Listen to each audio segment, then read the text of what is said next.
to write.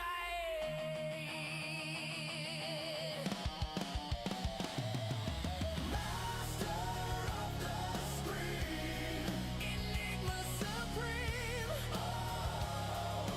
Pixels obey his twisted dream. Master of the screen. Chaos unseen.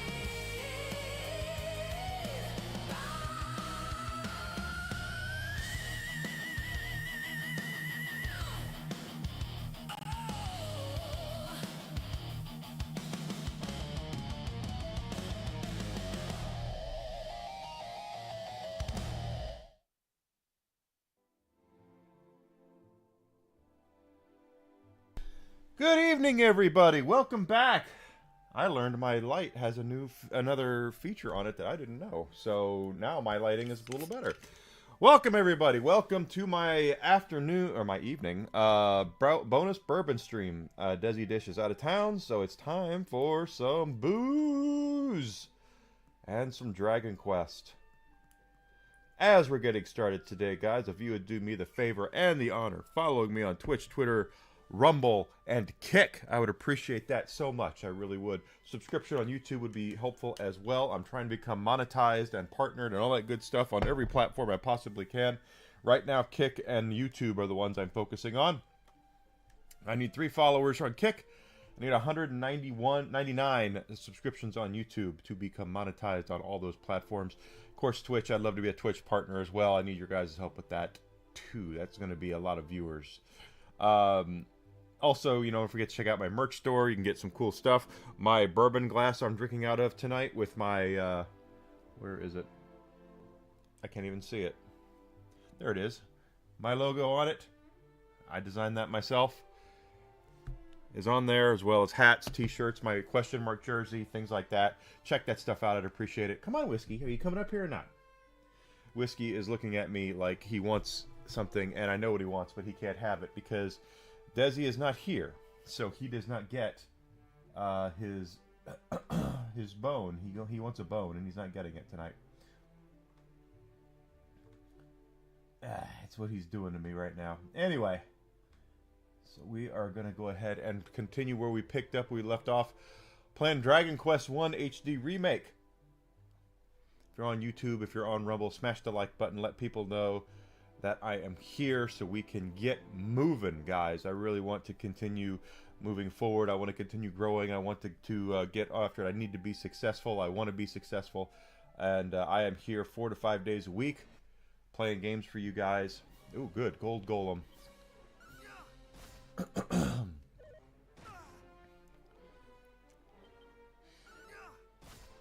Come on, buddy. Come on. You can come up here if you want. See, my dog is being a gooberhead. Oh, I'm gonna die. No, I'm not. Good. Come on. Come on. He's looking for a bribe. He wants to be bribed. He's looking for a bone, and he's not gonna get.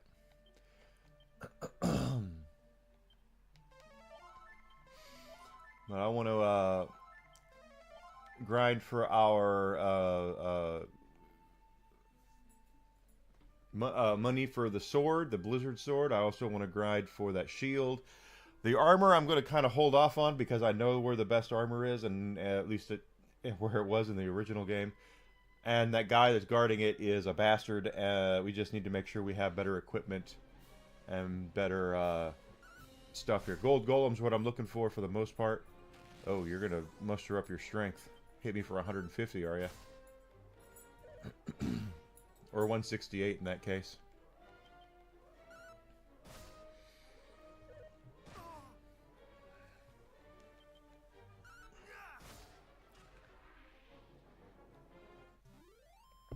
I already told Desi that I was doing a bourbon stream tonight. She was like, okay, cool. And we've been texting. She is safe in North Carolina. She had a pretty good meal. I forgot how much our sword is. But I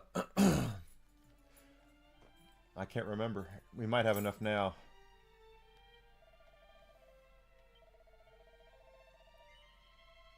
Nope, 34,000. We're almost there.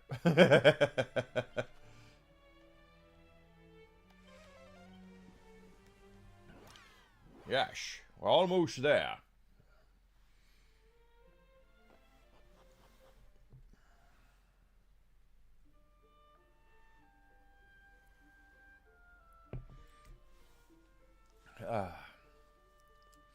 I did eat. For those who are the uninitiated, I have had. I'm still coming off of some like a panic attack that I had last week.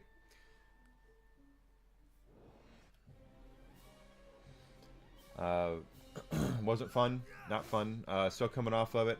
Feeling much better today. Much more like myself. So things happen. By no means am I saying I have it better or worse than anybody else. I'm not saying that. I'm just saying that it's been last couple of days have since Thursday basically have been kind of. But today is better. I'm feeling better. I'm getting better. So hopefully that will continue.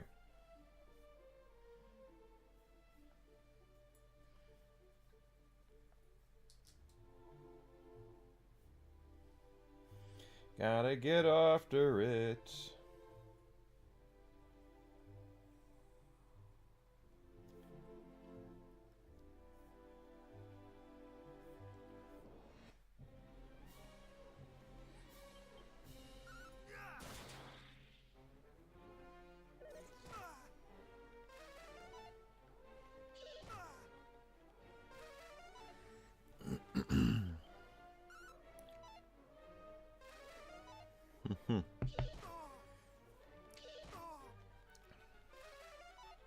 There's a better sword in the game too, but if it's where I remember that it is, it's actually in the last dungeon of the game. It might not be now. This is the HD remake. We'll see. Welcome back, Alucard. And thank you for caring. I know that I'm still working at it. Tonight when I was eating, I was kind of really hungry at first, and then after a bit I was like, ugh, I don't know if I want to eat all this. So my stomach is still figuring its way out, and the other end is as well, but I'm fine. Come on, we need 34,000 gold so we can buy that sword. And once we have that sword, then things will be much better.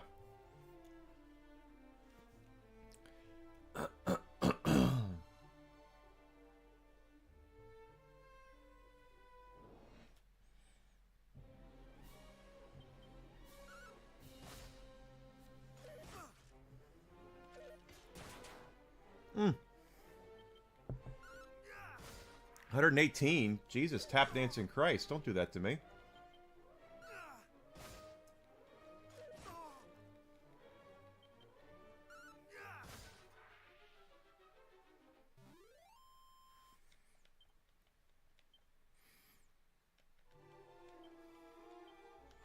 Ah, nope, wrong one.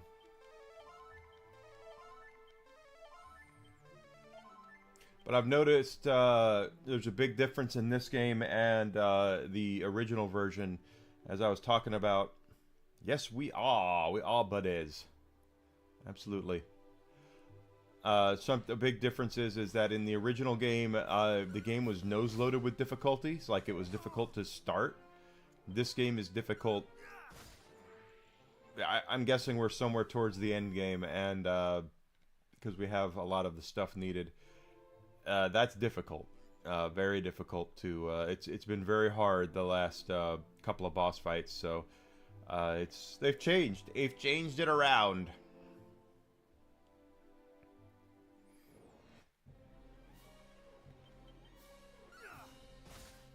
Because this one started out. My bot is gone. Thank you, Desi, for checking that out. Hold on. Where is my bot? As I told the guy yesterday. Congratulations, you figured out my...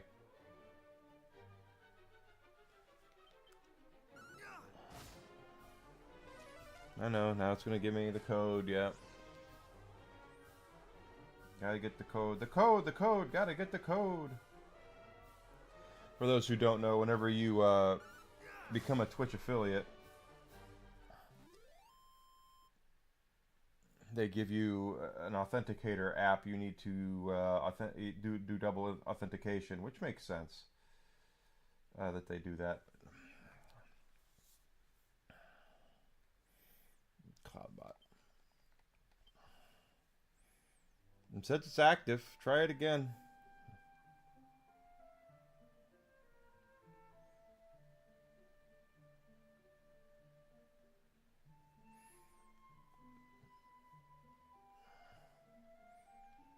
There we go. Hopefully that'll work.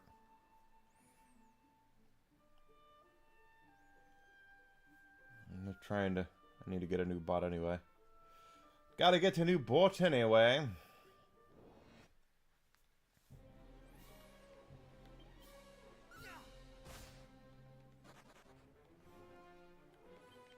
Freaking trees. Those things are disgustingly hard and they're acting like they're weak.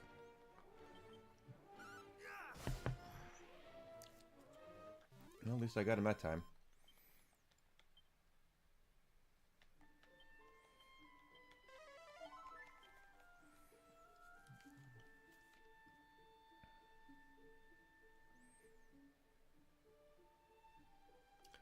Do do do do do do.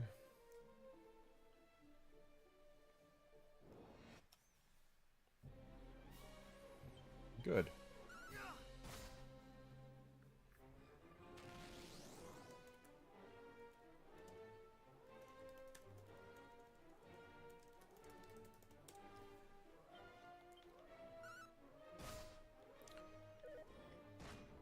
Yeah, I thought so. 160. Good lord.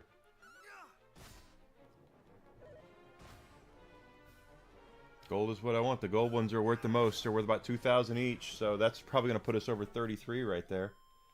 Castlevania 4! I love Castlevania 4. Because it's hard, but it's not hard. It's hard, but it's not insane. If you play Castlevania 1 and Castlevania 3, especially 3. 3 is disgustingly difficult.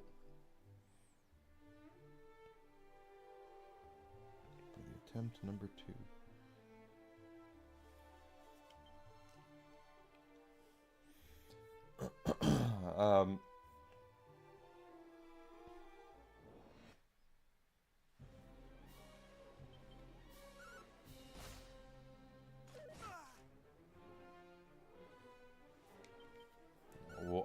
What?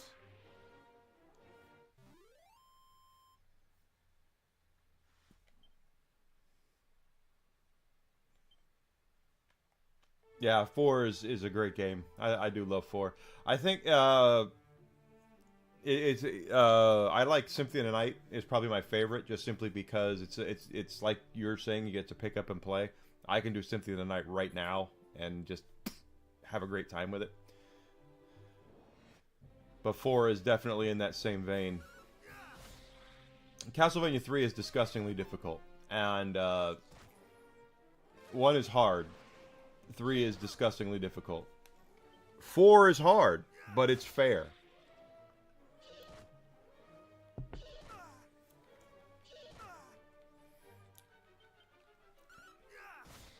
Three is not fair. A lot of 3's difficulty is to do with its cheapness. 4, Soten. Rondo of Blood is really good too. Rondo of Blood is also difficult. But you know what? I say difficult and you're probably like, I beat that in my sleep. Knowing you.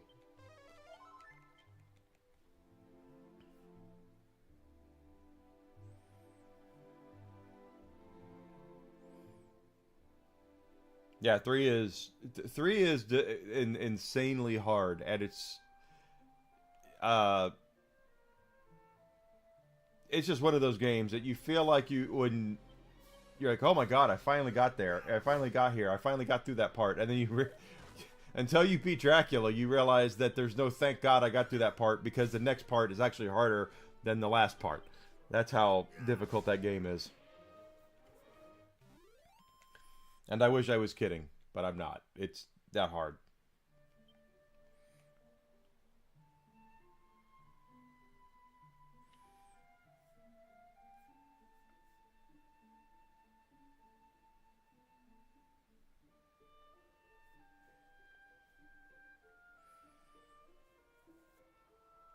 Yeah, I remember Dracula X.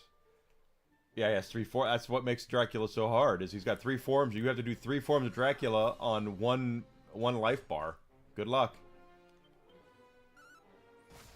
Um, Dracula X. Basically, what happened was with Dracula X was, uh, and this is just Alucard probably knows this better than I do because he's much more the Castlevania head than I am.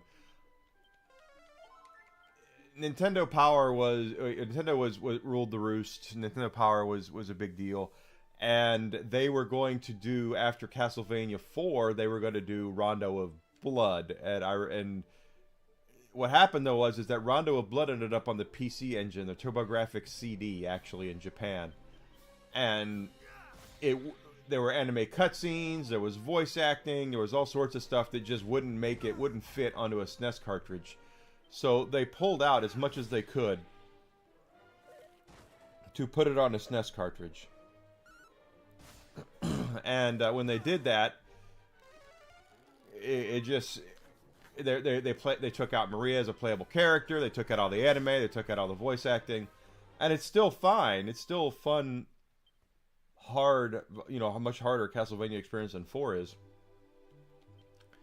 but it just wasn't as good. If you play Dracula X and you play Rondo of Blood, you'll see immediately right away that Rondo of Blood is by far the superior game, and it's not even close.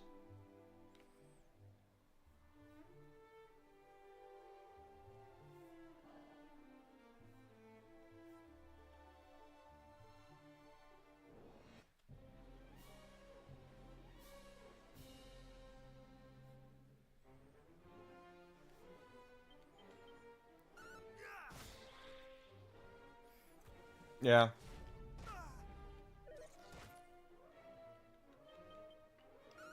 They basically removed, yeah, like you said, they removed like half the game. They just didn't have the room on the cartridge. They didn't have the capability to use it properly. Oh, good.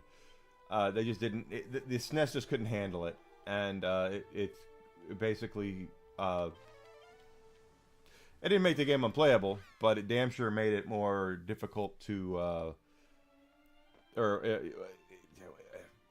when you play it compared to the other ones, just night and day. Let's just be honest.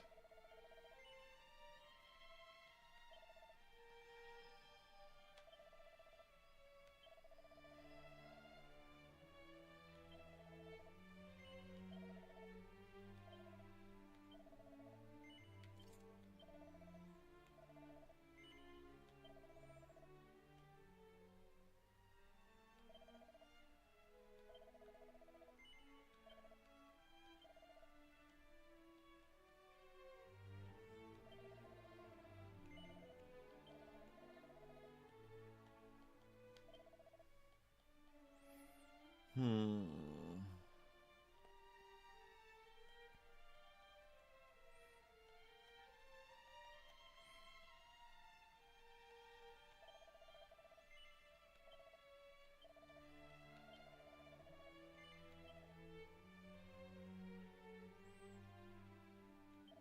Yeah, that's what I was saying. It just wasn't as good. It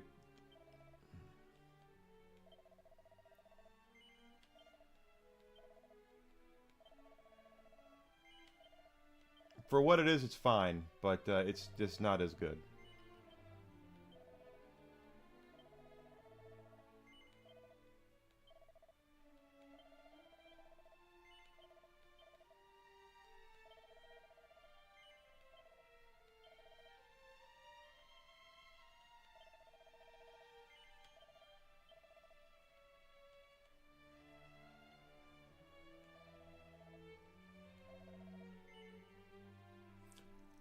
All right, with a thinking cap,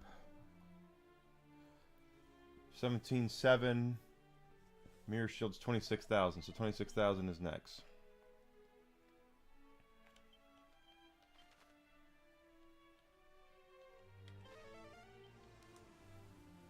Late night stream indeed, Grizzled. Yeah, as a port, it's fine. You know, Dracula X is fine as a port, but as far as it being, on the same level as Rondo, it's not even close.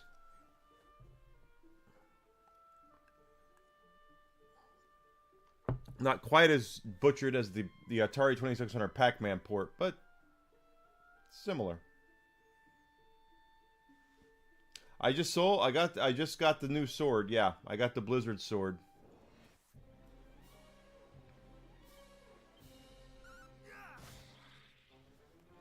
Next will be the shield. Then we'll get the thinking cap.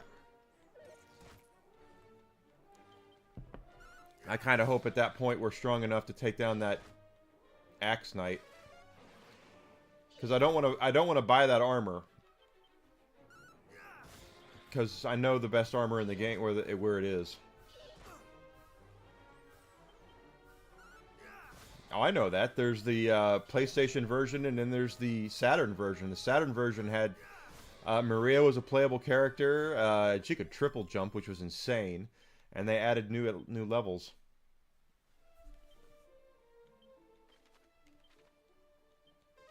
Unless you mean another version of Soten. I'm thinking I could use something like that. Something like that.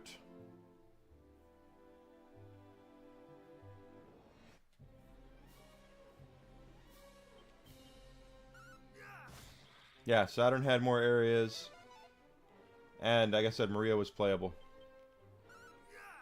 Oh, you can get it now. People have actually translated it and re-edited it and actually made it better to play on the Saturn. I actually have a copy of it right up there. You can go online and buy it. That people have redone it. Sega has not done much to disrupt people, I guess, buying Saturn games. I don't remember fighting Maria, but I believe it. Nice! I could take down that guy in one hit.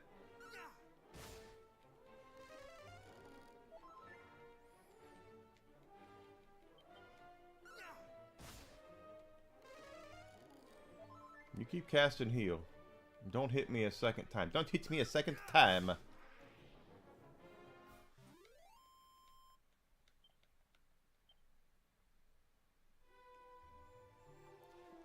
There was a lot of stuff in 29,000.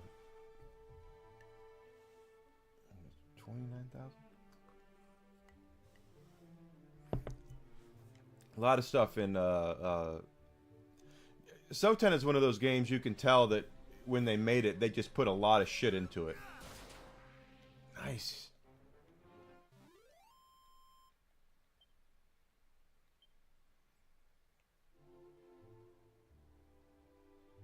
Really? In Requiem? I think I have Requiem. I don't remember that. But it's possible. It's pure, yeah, knowing you, knowing I would defer to you in all matters Castlevania.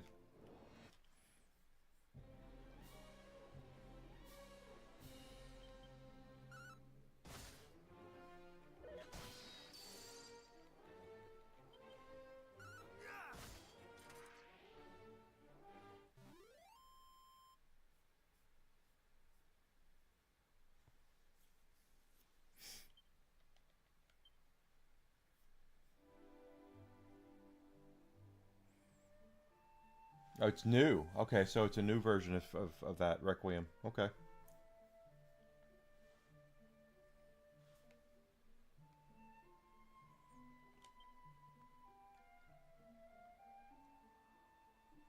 Yeah, I was gonna say I don't remember having to fight Maria. Oh shit! Still don't think I don't have the chutzpah to fight two of them. As much as I did, I wish I could do that.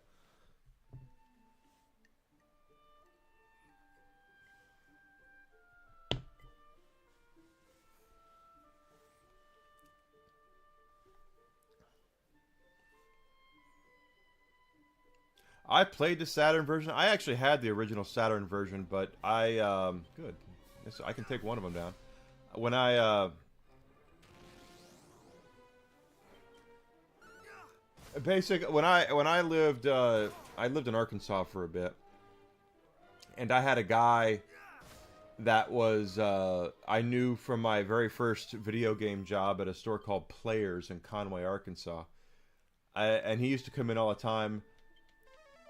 He's one of those guys that was a cool nerd. You know, you could tell he was a nerdy guy, but he dressed preppy and he always had a hot chick with him and all that. Always a different hot chick, but he was very much into gaming. And after Players closed down, he opened up a store in Conway, and I went in there and I traded him my copy of that for something. I don't remember what I got, but he was like, "Oh, you had the Saturn version." I was like, "Yeah." I ended up trading it to him for something.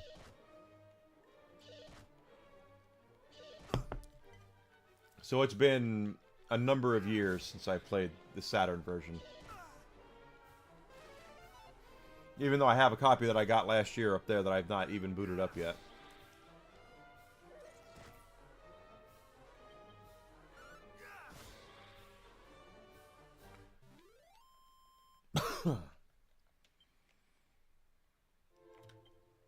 Here's the reason why I have 2 Sega Dreamcasts, because I bought an Asian Dreamcast from him.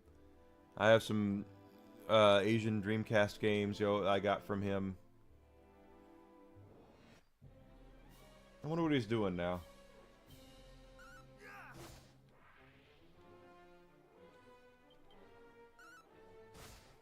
Whatever it is, it's probably with a hot chick. What can I say?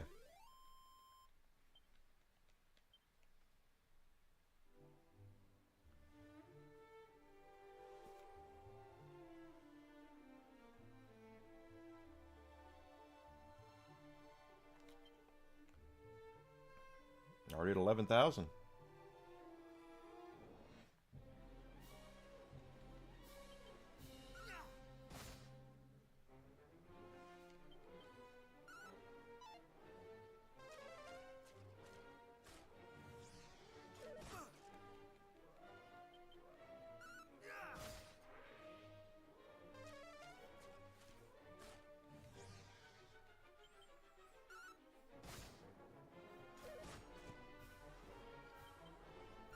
Yeah, it was a long time ago when I knew that guy. I can't remember his name. Of course, that was also during my time period where I used to, once every couple of weeks, I would go to, when I lived in Arkansas, I would go to pawn shops. Before GameStop became the go-to for video games, nationwide, they're not now, but went back during that time period, I would go to, once every week or so, I would tour all the pawn shops in the area because that's where people would go to sell their games. And I was there. And that's where, like, I would always, like, I bought my copy of Final Fantasy 2. I got at a pawn shop. Did I say white chicks? I thought I said hot chick.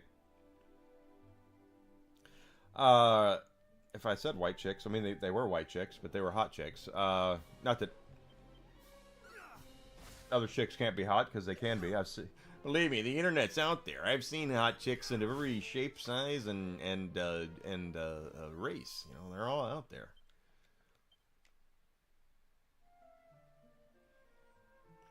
You're right, Grizzle. That's my Sega CD collection is full of Blockbuster games that when the Sega CD went under, Blockbuster took all their Sega CD games and clearanced them out for like $1 or $2 a game, and I bought all of them.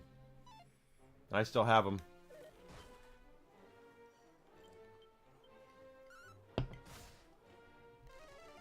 So shit like Dark Wizard and I think I even had like the Power Rangers game and all that.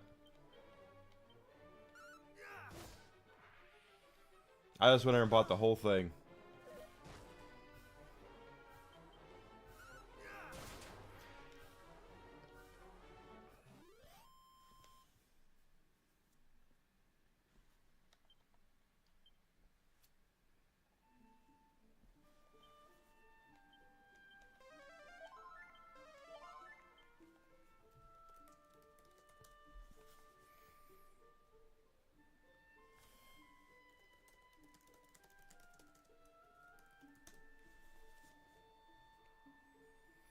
Yeah, I was back there. I mean, it used to be back before I actually, as much as I'm glad gaming has become as big as it has been, part of me misses it being underground because it used to be you could go into places like a pawn shop and they wouldn't know what they had. So, like my copy that I have of Phantasy Star 1 on the Sega Master System with box and instructions is worth a whole shit ton of money.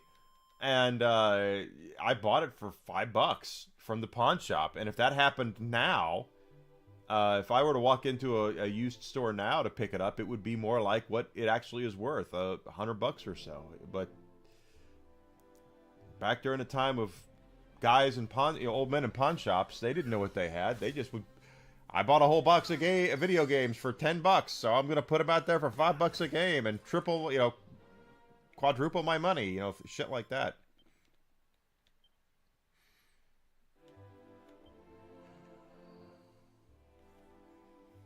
Now games are so mainstream that the first thing a pawn shop owner would do if they bought a box full of games is they go on eBay and price it out. That's why when you see like oh shit, if you see like Pawn Stars and they talk about I'll hang around and I'll be right back, they're pricing shit out. Is what they're doing.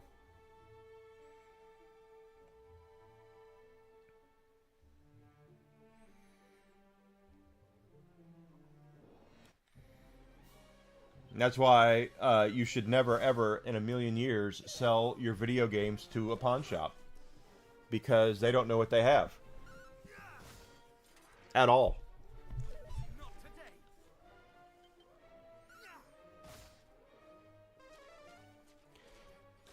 To be honest, GameStop is what killed it. When GameStop hit big,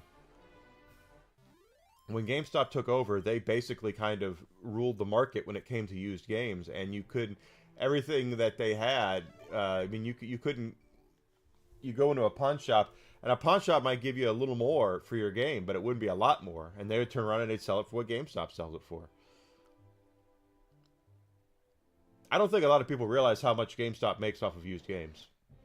And if you sit down and you think about it,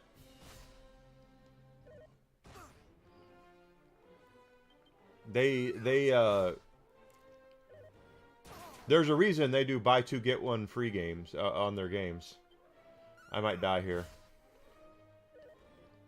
Yep. Critical attack. Damn it.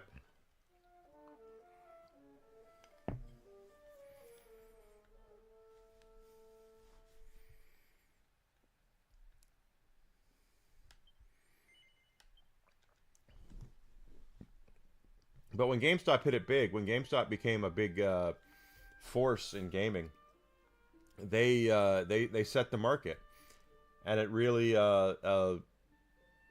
it killed in a lot of ways the collector's market. Quite honestly.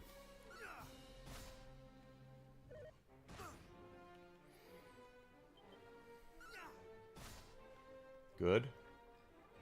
Oh, we're going to get him here. Now we're going to get him.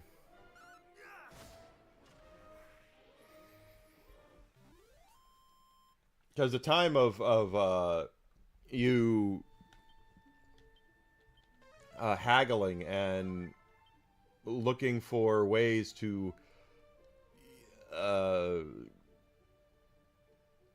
get what you wanted out of somebody, those days are over. They don't do that anymore. They can't do that anymore because all you gotta do is go. I mean, I do it too. I look at when I was doing my videos about like Magic Knight's Ray Earth, and I went and looked it up on eBay, and I saw people were spending $1,200 to $1,400 per copy. I was like, holy shit! And that's what made me look at my Saturn collection as a whole. It made me realize I got a lot of money in Saturn games. I didn't pay that much, not even close, but pretty big deal.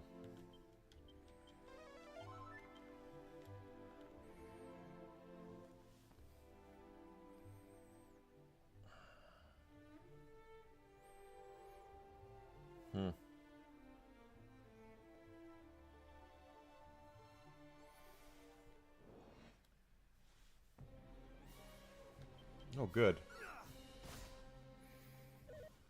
Trying to get that money.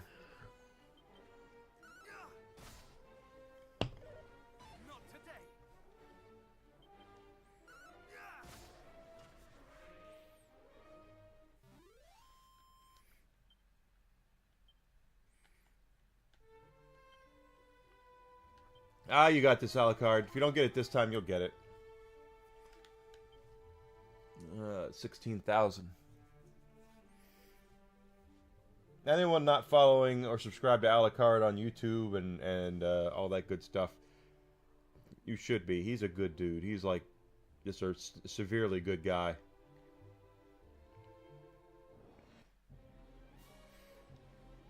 They don't notice your presence.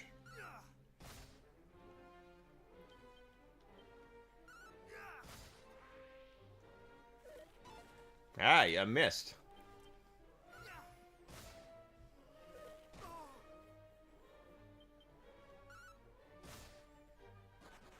Typical. Typical, typical, typical. They run away. They run away like a little bitch. You do, brother.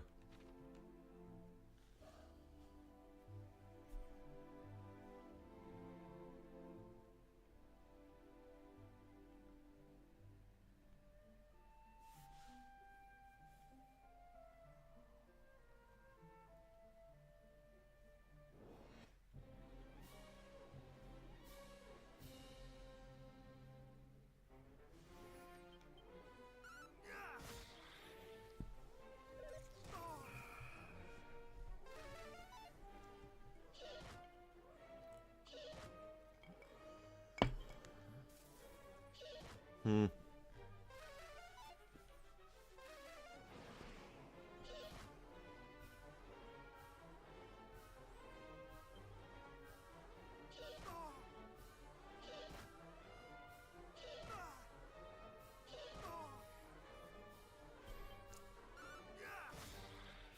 Good lord.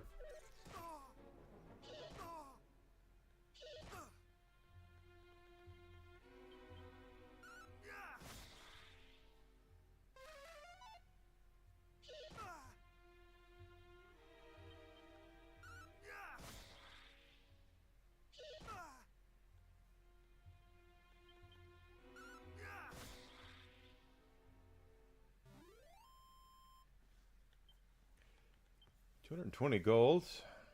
Thank you, buddy. That was a wrong spell. No, it wasn't. Okay. There we go.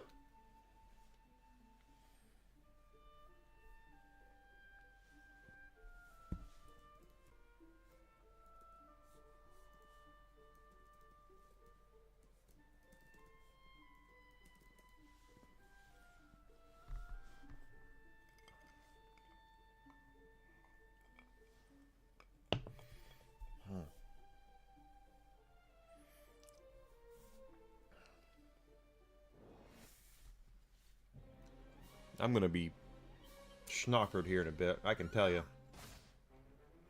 And the thing is that my digestive tract, as I said, with my... I don't know about anybody else, and I'm definitely not trying to discount anybody else's mental health, because we all have something. But when my mental health goes bananas, my digestive tract goes bananas, and I tend to lose my appetite, and I tend to get overactive in other ways, which we won't discuss. And right now, since I'm coming off of one, I'm starting to try to regulate. My body's trying to regulate itself, and it's kind of bonkers.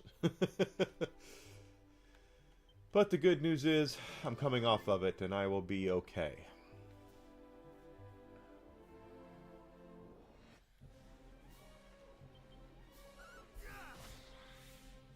And Whiskey is very upset that Desi is not at home. He's laying over there in his donut. And if Desi was here, we'd be watching TV right now, and he would have a bone. But no bone.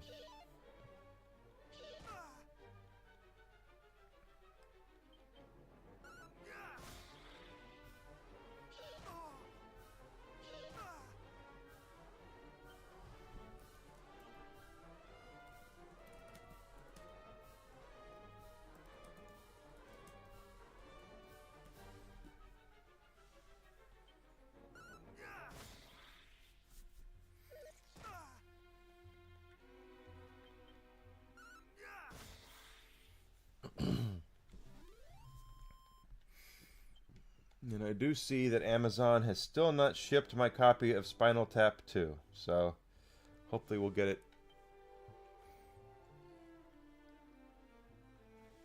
soon. If anyone has never seen This Is Spinal Tap, you really need to. It's probably, I don't know if it's the first mockumentary, but it's damn sure the first one that I remember. And I had never seen the whole thing until Desi had me sit down and watch it here a couple years ago. But it's one of those movies that is none of it's meant to be taken seriously. Not one iota, not one microsecond of that movie is meant to be taken seriously, and it's freaking hilarious because it's basically it's about as close to Americanized Monty Python as there is. If you've ever seen Monty Python movies or Monty Python sketches, it's very dry. Everything, you know, British humor tends to be very dry and very witty, very, you know, expected you to catch on. Monty Python and the Holy Grail, Life of Brian, great examples. If you watch those movies, it's meant to be quick and it's very witty, and that's how Spinal Tap is. Although I don't think it's quite as quick. It's damn sure witty, and it's damn sure everything is most of the humor is dialogue based. There's no pratfalls. You're not gonna watch someone fall over and slip on a banana peel or something like that. Python is definitely. I was thinking about that the other day. We watched Monty Python and the Holy Grail, and because we had never, Desi can quote parts of the Holy Grail by heart. That's one of those reasons that I knew we were going to be together, is because she can do the strange women lying in ponds thing just off the top of her head. And personally, Life of Brian is. I tell you, if you find someone who does not laugh at the biggest dickest scene in Life of Brian, I don't know. Do they even have a funny bone? Do they even have any humor in them whatsoever? Because Biggest Dickus is hilarious, and the backstory of it is even funnier if it's true. From what I heard and what I read, the extras in that scene, in the Biggest Dickus scene, help! I'm being repressed. If you've seen the Biggest Dickus scene, there's guards all over the place in there, and basically, for the most part, in Monty Python movies, with the exception of some of the female all the female characters outside of Terry Jones, who was in drag, everybody's an extra. You don't see a lot of incontinentia buttocks. Everyone's an extra. So all the guards in the Biggest Dickus scene, besides, you have Graham Chapman, who's Brian. You've got John Cleese, who's the captain of the guard, and you've got Michael Palin, who is I can't remember his name, the supervisor there. And so everybody else in that scene is an extra. And supposedly that the extras were told, whatever you do, don't laugh.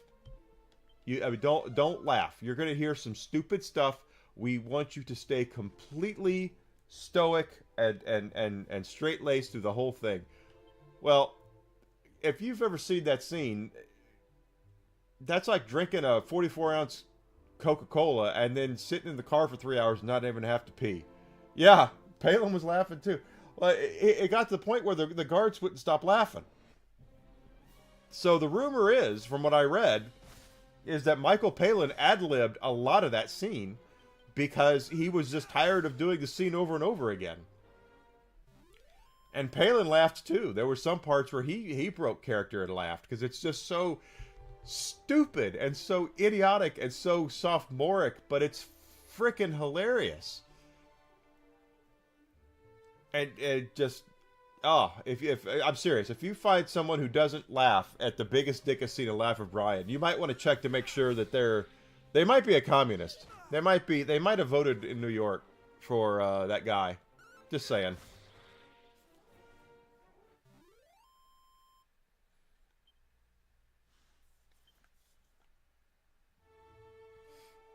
But anyway, that's very much what I was trying to say. Was my long-winded way of saying, if Spinal Tap is like an Americanized version of Monty Python, is what it is. It's very dry. It's very dialogue based. It's very a lot of nuance in there, and it took them 40 freaking years, but they did a sequel to it. And it came out in September. The sequel came out in September, and it's already on Blu-ray. They're putting it out on Blu-ray. Well,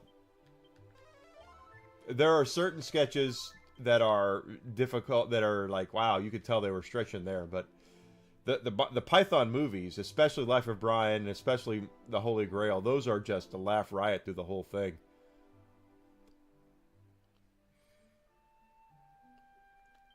I don't see how anyone can't find those movies funny. Sometimes, like I said, when Desi and I first met 10.5 years ago, I tend to have this idea that, without sounding depressing here, that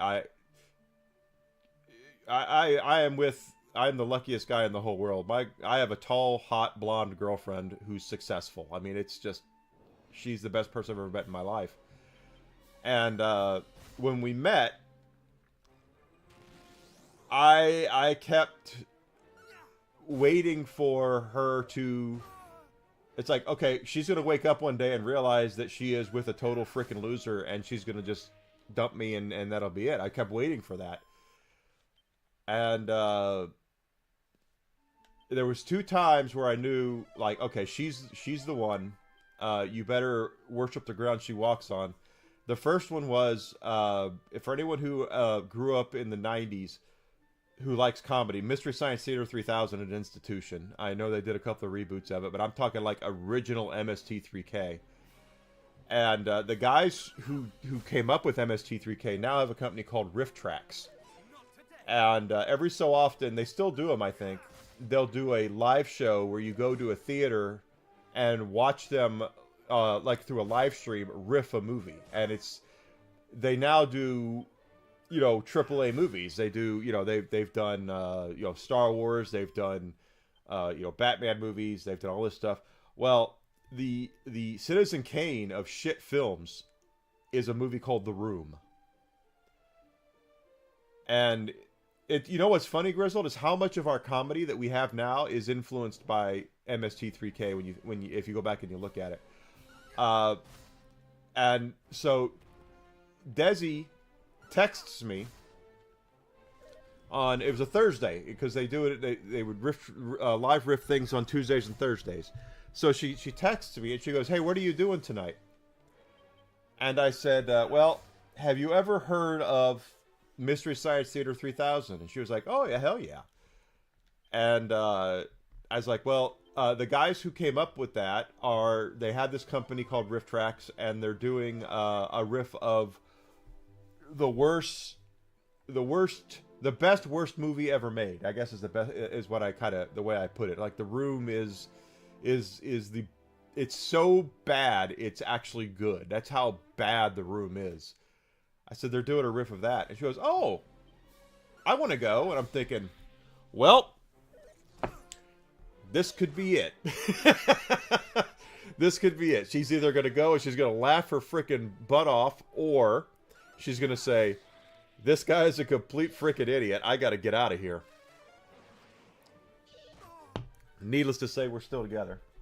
So that didn't happen. And then the second one was Deadpool. Deadpool came out the year after we met, on Valentine's Day. And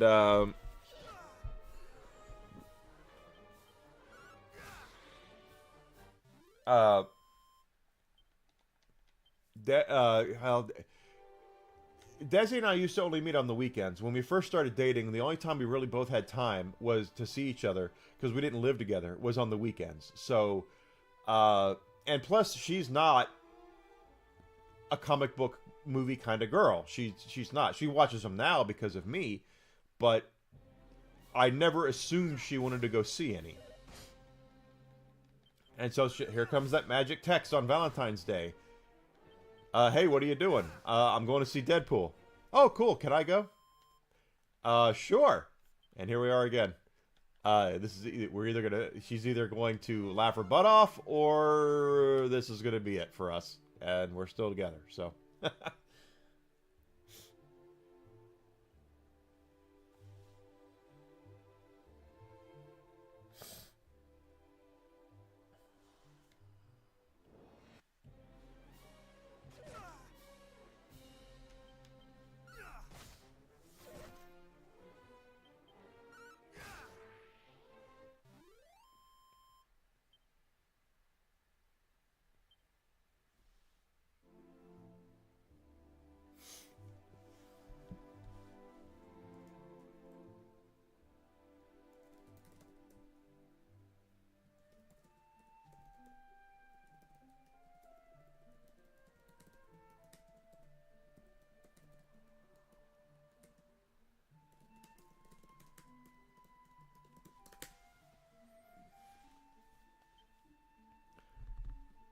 She is a rare one. I got real lucky with her. Now, she would probably tell you the same thing about me, because we take care of each other. Let's put it like that.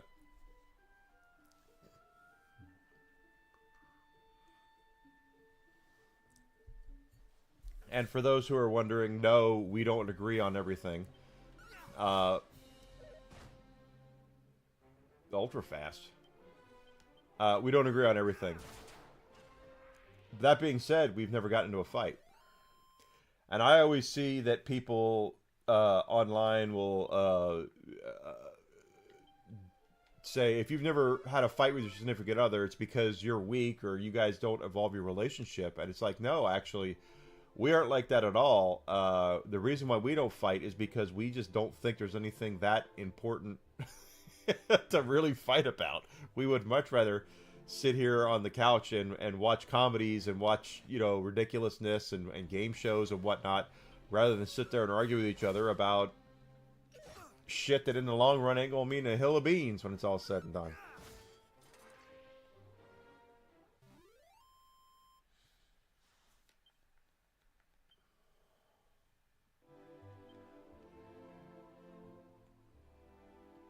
Almost got enough for our shield. But yeah, I really do. I think I got real lucky with her.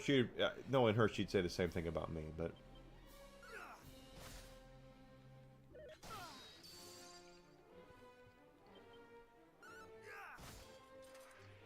I don't.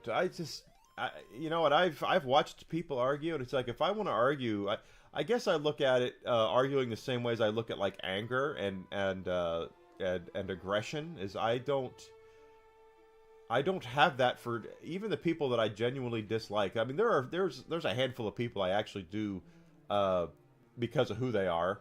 I'm going to use the H word here. Hate. There are people that I actually do hate. That being said, I just don't have the. I'm the boomslang. I'm much more a boomslang than I am a black mamba. Boomslang is a rear fang snake, which means if it's going to envenomate something, it needs to work its fangs into it, because the fangs are in the back of their mouth. As opposed to a black mamba that basically just froths at the bit its own venom, and I can't be that way. My venom is precious. I want to save it. Yeah, that's what I'm saying, Grizzled. You're right. I just want. We both just want to enjoy each other's company and make each other smile and laugh and I mean, maybe it's because of our age. I'm almost 50. I don't know how old she is. I'm winking because I do, but the right answer is you never ask a woman how old she is. Two things you never ask a woman, guys: how old she is and how much she weighs. Not gentlemanly. But we just don't fight. There's just nothing out there like that that's just big enough to fight about.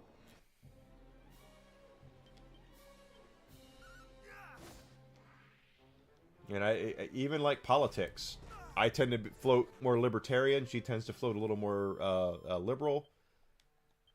But it's not something we sit here and just go, oh, ah! You know, we just don't do that, and it's nice. You know, I'm glad we can do that. And that's something else that's lacking right now is people lacking tolerance for other people's opinions. She'll actually show me things on TV because she wants to know my opinion, because she knows I feel differently about certain things than she does.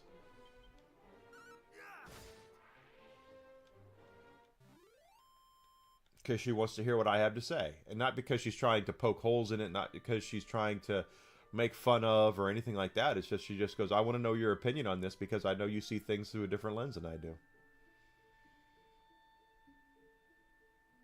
And that's something that is severely lacking in today's time, is people wanting healthy, honest... Oh, good. That's what I was hoping I'd fight one of these guys.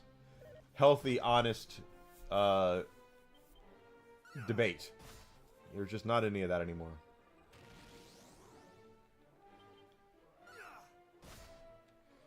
Don't kill me. Okay, good.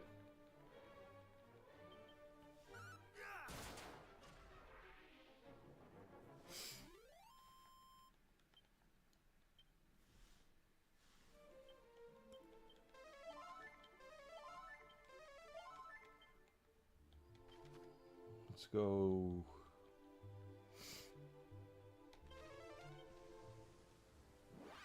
You made it to the castle already? Maybe I've been talking a lot longer than I think, but it doesn't feel like you should be that close, Alucard. But it's you, so of course you are.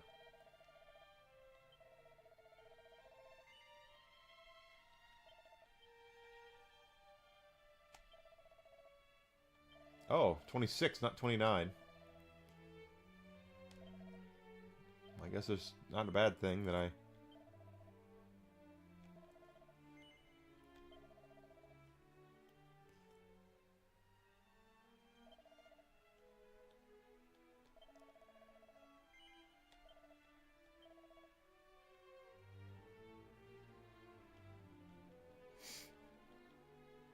Alright.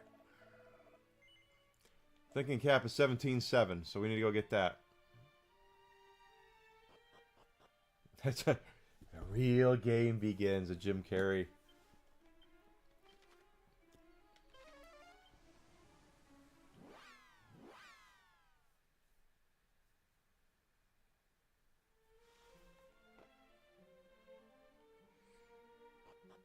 That's about right.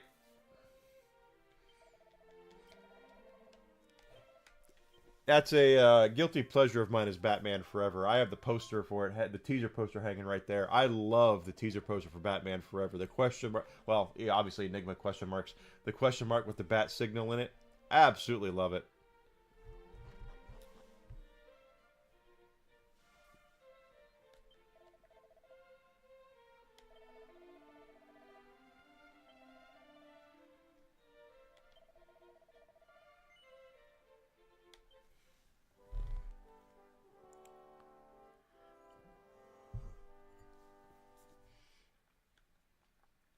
Yes, I am playing this on Switch too.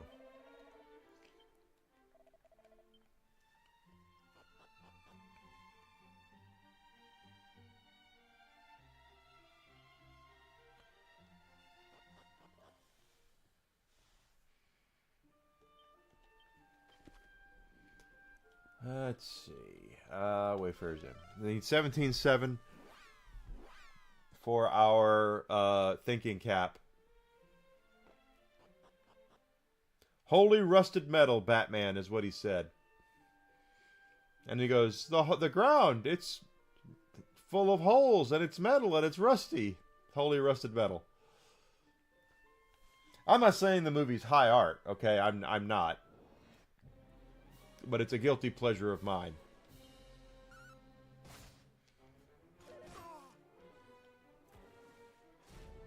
Don't you take my magic points away from me.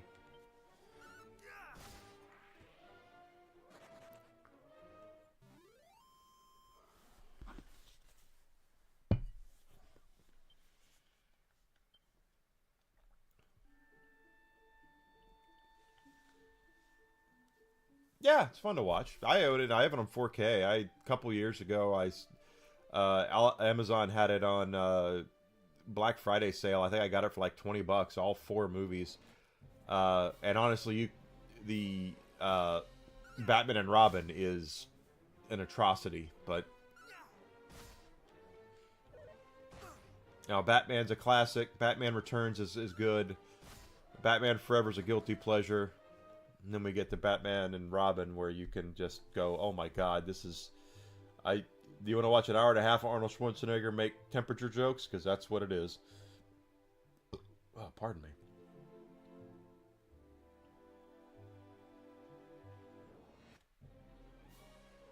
I wish I was kidding about that, but I'm not.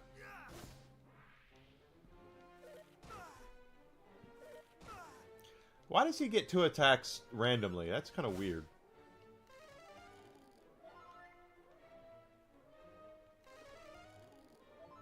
And he heals himself twice?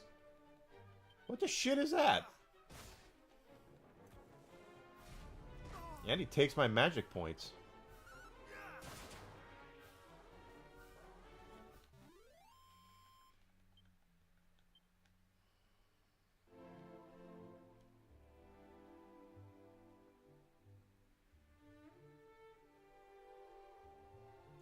I have the Batman Forever glasses.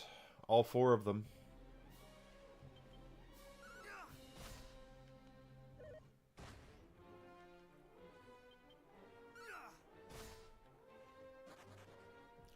Now I'm making the gold golems disappear. They're running away from me? What the shit, man? How am I supposed to save up for this thinking cap if the gold golems keep running away from me? Used to be. I have the Burger King, I think, did the Lord of the Rings glasses. I have all 4 of those too somewhere. They used to do collector's glasses at fast food places. You never had to look at the full set. I think I went in and just asked for them. I don't remember.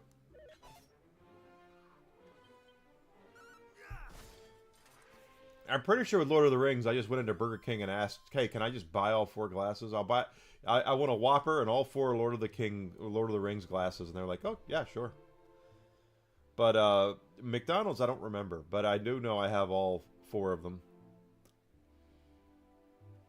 And it really pissed me off because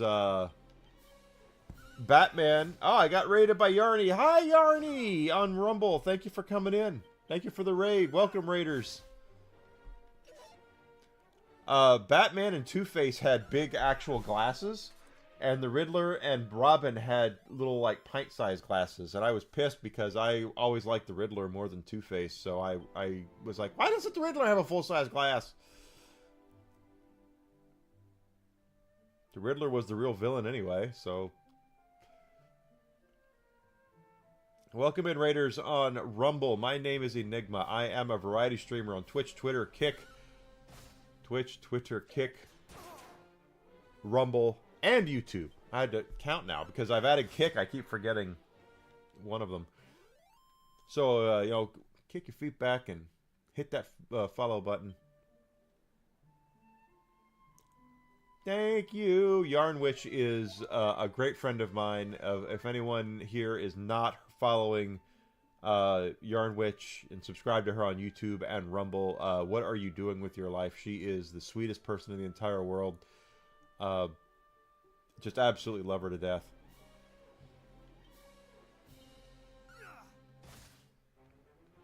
Carrie did do a good job. The sad thing about Carrie is that it was supposed to be Robin Williams. Robin Williams was pissed when hello, Ramon Sanchez. Welcome in. I got you ready. She rated me on YouTube as well. Awesome. When Tim Burton was supposed to... Basically, here's the story. Tim Burton did Batman in 1989, and it blew the doors off of everybody. Everyone went bananas for Batman 89 with Jack Nicholson and Michael Keaton. Because of that, Warner Brothers did what Warner Brothers does, which is they gave Tim Burton full creative control. Ooh, shit. Of the sequel, Batman Forever, or sorry, Batman Returns.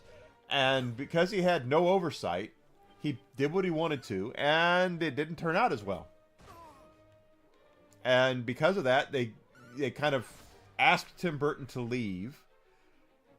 And because of that, everything changed. Tim Burton had a completely different idea what Batman Forever was going to be like. And he was going to cast Robin Williams in the role of the Riddler. And when that fell through, they cast Jim Carrey instead, because Jim Carrey's star was on the huge rise.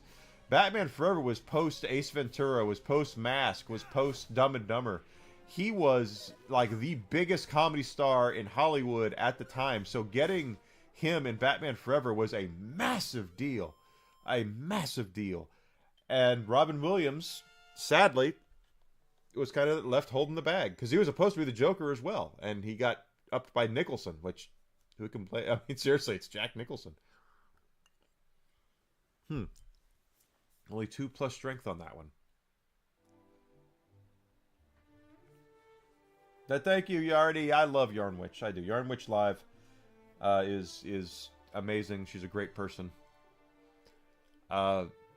Just absolutely love her. If you're not following and subscribed to her on every platform possible, you are missing out. She is just a wonderful human being. And her husband's pretty awesome, too. She calls him the awesome husband. They call him the alleged hubby. But one of my things I love to do, quite honestly, is make her and her husband laugh when I can. Whenever I get the opportunity to join her stream on the weekends, I do, so I can make her and her husband laugh. At least I hope I make him laugh. It seems like I do. I know I make her laugh, but it seems like I make him laugh too.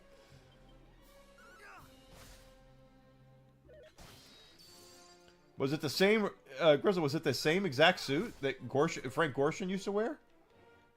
I didn't know that if it was. I know he wore something similar to it. I didn't know it was the same exact suit.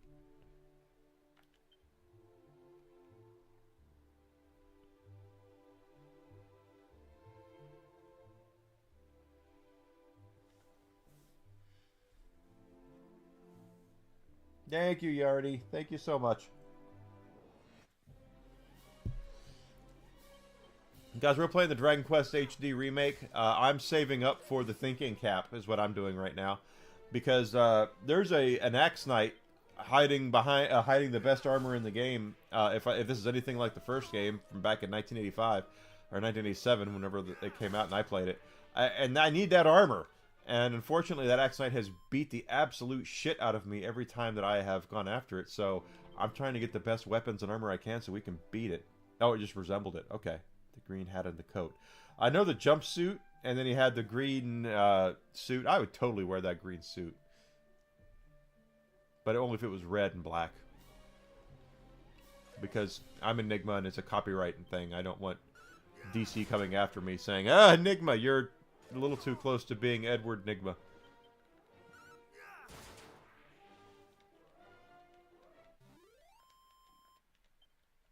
And the green bowler hat, yeah, with the question mark on it. I always like that look. The Batman, the animated series suit and tie with the question marks on it. That's good shit. Classic good shit. Because he's a professional villain, for crying out loud.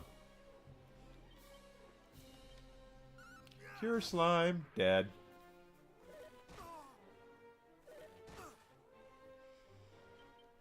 And if you've never played Dragon Quest before, with all due seriousness, Dragon Quest 1 is the game that basically set the standard for the JRPG. Any JRPG takes something from Dragon Quest. It is the biggest thing in Japan, at least it used to be. It's bigger than Final Fantasy in Japan, always has been. A huge deal. And everything, including Final Fantasy, owes something to Dragon Quest. But Dragon Quest... Oh, shit. 2 of them? I can't do 2 of them.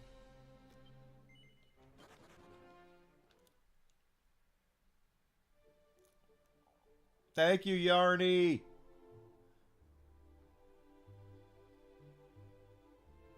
Oh, the dungeons. Ah. You got this, Alucard. You got this, brother. 2 of them again? Come on, jeez. Cut me some slack, Jack. Cut me some slack, Jack. I need to put that on a blurb.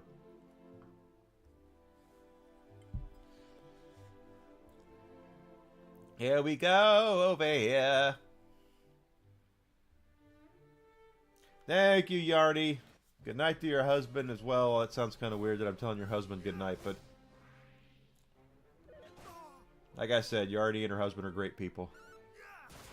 Ah ha ha ha! Yeah, a critical hit. Stick the Blizzard sword up his pooper. That's what we do here.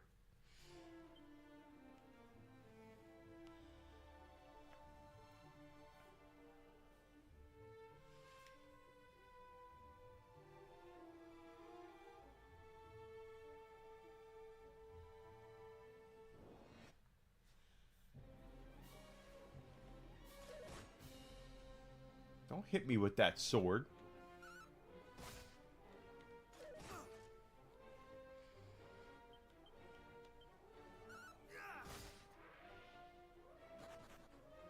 Ugh.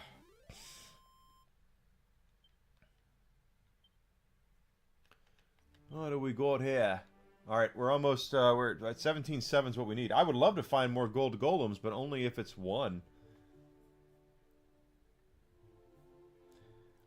Fighting two of them at once, they're gonna whip the shit out of me. Hello, hello. Making sure I can't hear myself in anything.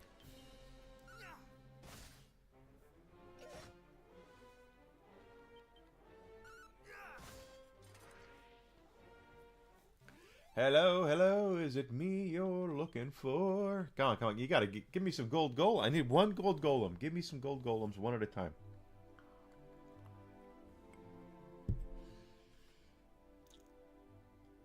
And I said, Desi did text me. She is fine in North Carolina. Desi, my amazing, loving, wonderful girlfriend.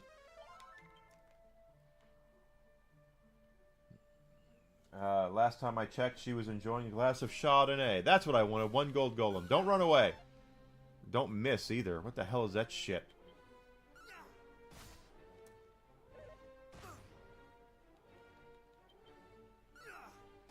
These guys are worth 2,000 gold, almost 2,000 gold a pop, so... The more of those I kill, the faster we're going to get to our thinking cap.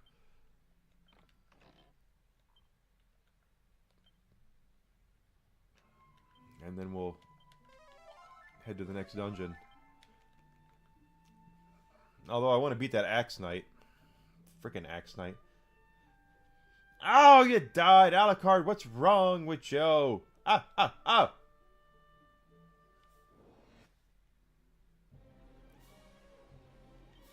It is the hardest level in the game.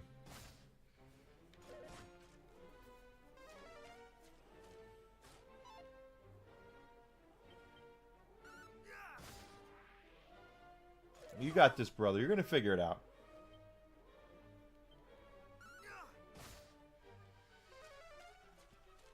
That guy leaps around like crazy. So, like I said, this is Dragon Quest 1. If you are not aware, if the character designs and the monster designs look a little bit familiar to you, you probably have really enjoyed Dragon Ball Z in your time and or Chrono Trigger. They are designed completely by the late, great Akira Toriyama. I don't know what they're doing with Dragon Quest 12 because Toriyama is no longer with us, but I'm sure they'll be heavily inspired. Hopefully, I've read that Square Enix is cleaning house of all their Western development. They're activists in the West. So hopefully boobs will still be a thing in Dragon Quest.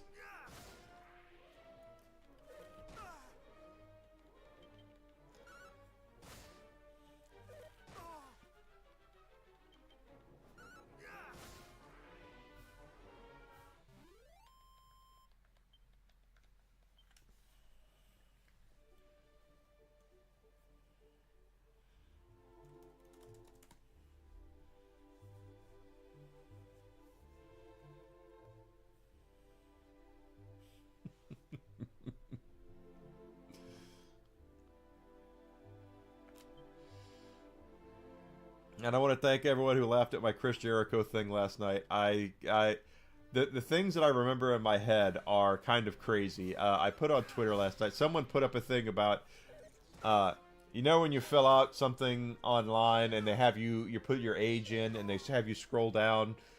I was born in 1976, guys. I'm almost 50 years old. When I scroll down to that 1976, it's a scroll. so as I put up a thing of Chris Jericho with a list and about when you're scrolling down to your age, and I was like, yeah, and every other one is armbar, or every three. I keep scrolling down to armbar. And it's because the picture of Jericho is from a Nitro episode in the 1980s where he was debating Dean Malenko, or he was feuding with Dean Malenko. I apologize. And Dean Malenko was the man of 1,000 holds. Jericho was a heel and was like, I'm better than Dean Malenko because I know 1,004 holds. And one time at Nitro, he brought out a big long list of old dolly wheel paper, and he was reading off all the holds that he knew. And because he's a heel and he's a total ass, because that's what he's trying to get a reaction, every third or fourth one, fifth one, wherever it was, he would say armbar. It was like armbar was there on there like 100 times or something like that. It was just freaking hilarious. So whenever I see that picture of Jericho with that big ass list, the first thing that comes to my mind is armbar because that's what he would do. So thanks for folks who laughed at that. The things I remember is freaking stupid, but it's I love that.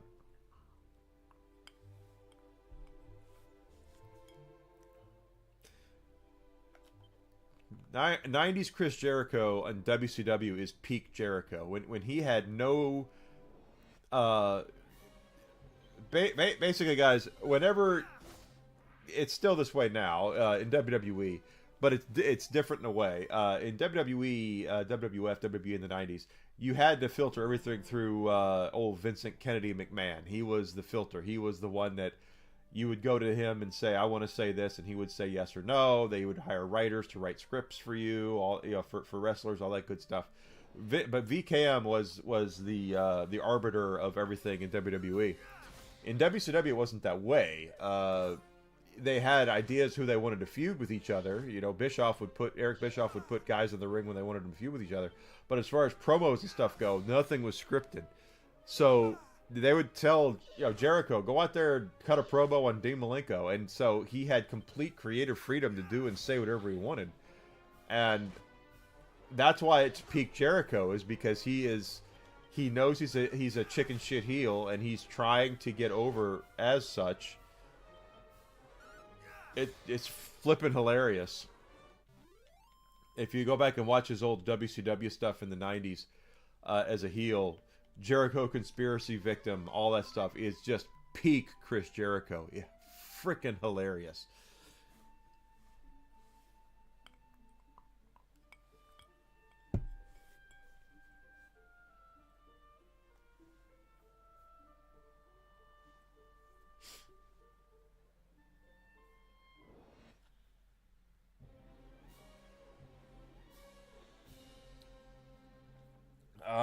Okay. Another Gold Golem. Good. We're going to get that thinking cap yet, guys. So this is a bonus stream. I don't usually stream at night, but when my girlfriend is out of town, I do. Desi is currently in North Carolina, so here I am streaming in the old suburbs of Chicago. And she'll be back tomorrow night, so I won't be here tomorrow night, but I will be here during the day. I do stream during the day. Diamond. Yeah, see, I knew that. Oh, we're almost there. If they give us one more gold golem, we will actually get pretty much what we need to get that thinking cap, and then we'll go to the next dungeon and all that good stuff.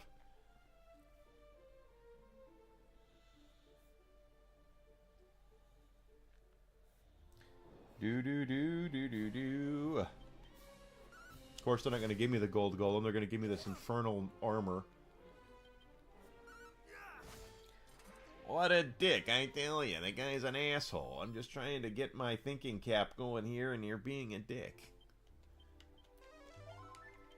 But I like to play a lot of JRPGs on Mondays, Wednesdays, and Fridays. At least on Wednesdays and Fridays right now. I'm playing Final Fantasy X. And on Tuesdays and Thursdays, I'm playing Dragon Quest HD Remake. Next week, though, is the 20th on Thursday. My plan is to at least sample the Borderlands 4 content they're bringing out next week. We'll see. Last time I said I was going to do the event was the Halloween event, and it sucked a whole bunch of ass. So we'll see what happens coming up here with the new event. The new event's a paid event, though. The Halloween event was free. Ooh. Oh.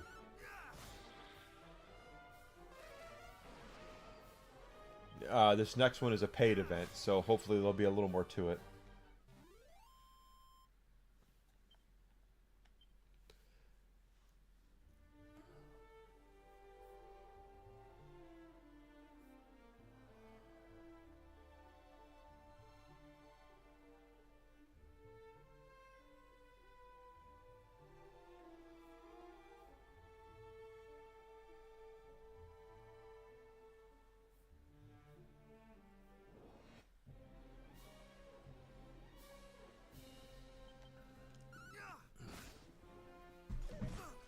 Take a second here to take a quick little bio break,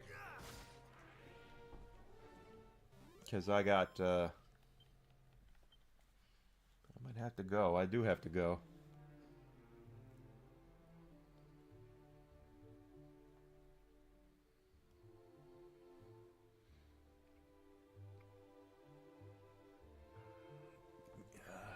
Give me a minute. I'll be right back.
Holy cow. All right.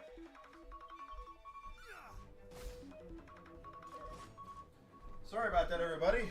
Sometimes you gotta go, and luckily I have a wireless controller here, so I was still able to wander around a little bit. Oh. Let's see, what's that? That's the alarm for me to turn on the heater or air conditioner when Desi is here upstairs. And she's not here, so turn it on later. How close are we? 15-6. So it's 17-7 to get the thinking cap. So if we get a gold golem, it's over. Or not, it's over, but if this we'll move on. I hope that's the last bio break I gotta take for a while.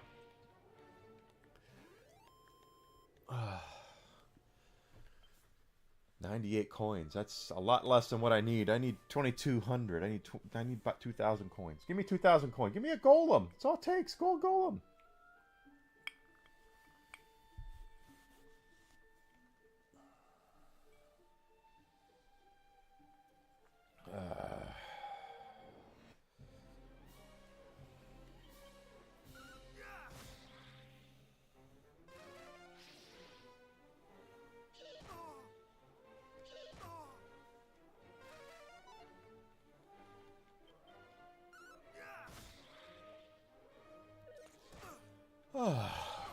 about anybody else. I tell you, I don't recommend mental health deficiencies for anybody. That's bad.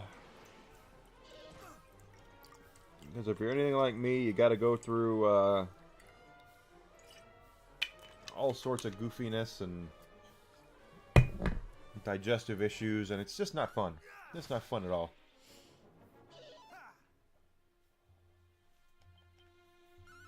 And then your dog looks at you crazy. He's over there looking at me right now. He's wondering why he didn't get a bone.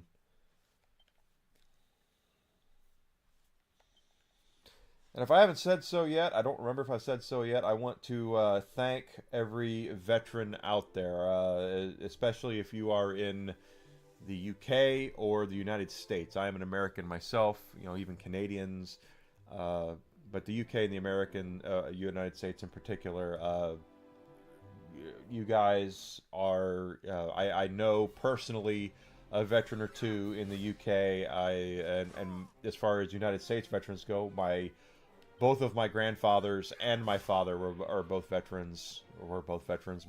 Both of my grandfathers are no longer with us. So I have nothing but the utmost love and respect for the veterans that are out there.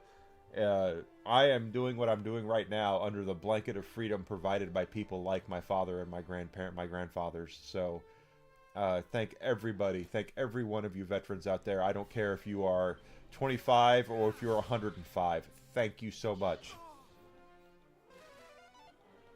I read last night that the last Navajo codesman in World War II passed away at 107, and it's just sad he did it before Veterans Day because of how valuable his people were during World War II. Basically, during World War II, the Nazis had the Germans, the Axis, had the Enigma machine. No relation, I promise, whatsoever. Although I've seen an Enigma machine in the Science of Industry Museum here in Chicago. They do have one that was taken off of the submarine that's here. And the Americans, we used Navajo, the Navajo language, and the Germans never cracked it. They didn't have anybody that could speak Navajo or read Navajo, so they never cracked our codes for communication because they didn't have access to the Navajo language. And the last guy that was part of those code talkers, those code guys, passed away at 107 yesterday, and that man and everyone like him is a freaking hero. And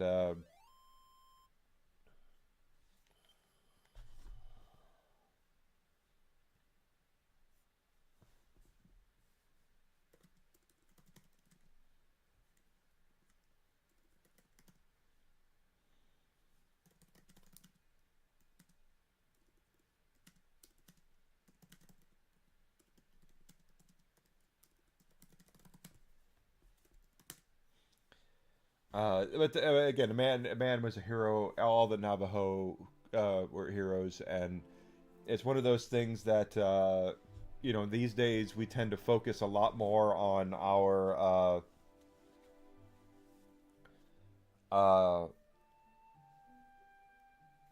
differences. You see it now a lot on the news, especially where you see people yelling and screaming at each other and all that. Didn't happen back during World War II. We all knew if we didn't come together, it was going to be bad. So I miss time periods like that.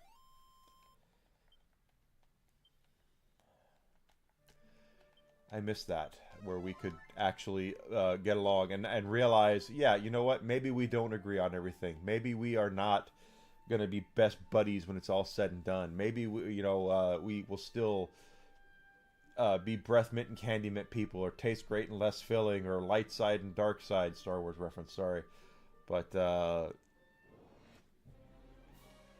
we do believe in freedom, and we do believe in. Ooh, that was a good hit. we do believe in respecting the sanctity of each other's opinions, to having different opinions, and I miss it.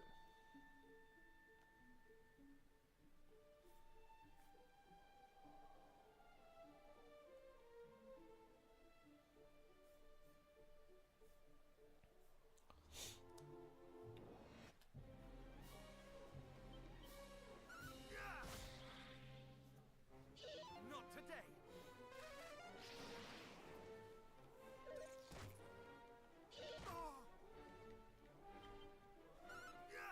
I want to get the thinking cap.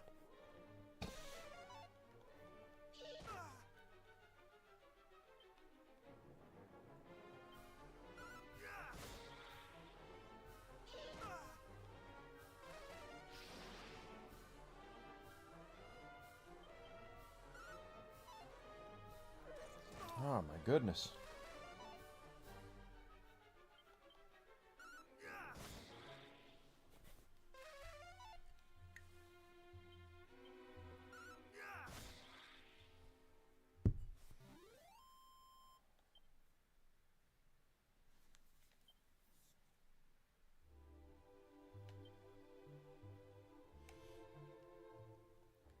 Almost there, less than 1,000 away now. Still, one gold golem will take care of it. Whew.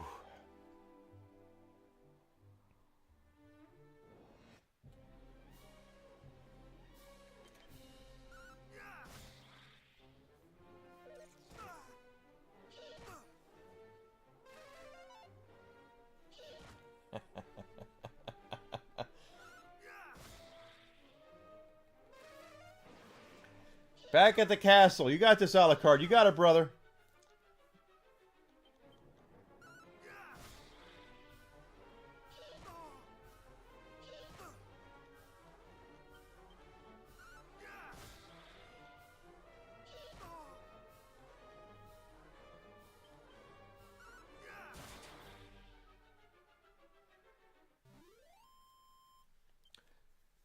So yes, I know there are certain creators out there that are partners that have been platformed on Twitch that are very much not about our veterans.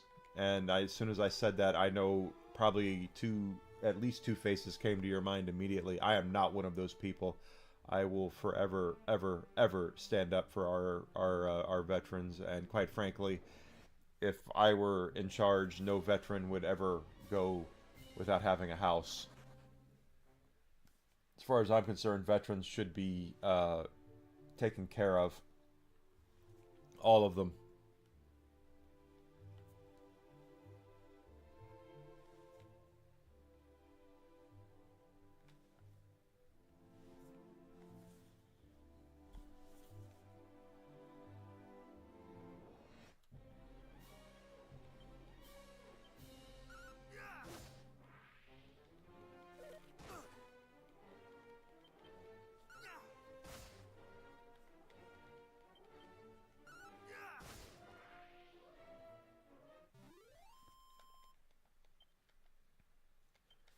And that's something that I don't care how you vote. I don't care how they decide to identify or anything like that. A veteran is a veteran, as far as I'm concerned.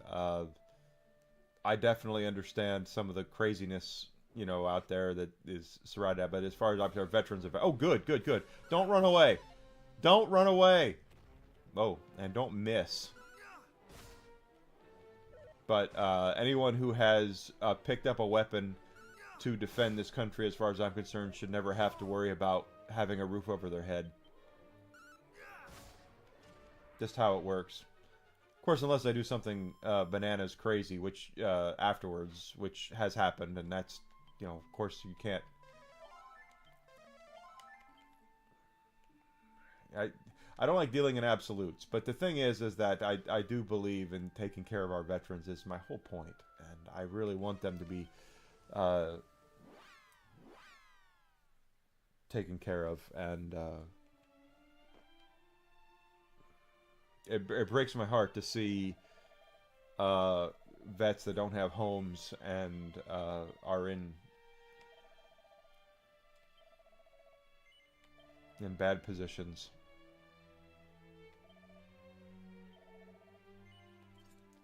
Hell yeah. All right, so where the hell? Yeah, Enigma. That's me. Let's get rid of it. I love the fact that I have these things I've saved up for, and now we're getting rid of them. Guys, this is Dragon Quest, okay? You save up for the next best thing, and then you get rid of the next best thing because you have to get to the next best thing. Hold on. First of all, I know it's not been a long time since I have leveled up. Or 19,000, almost 20,000 experience. Okay.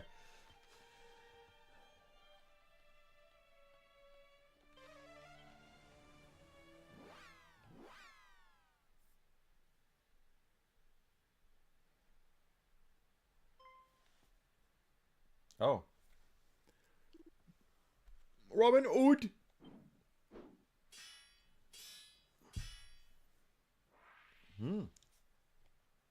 Way to go, Robin.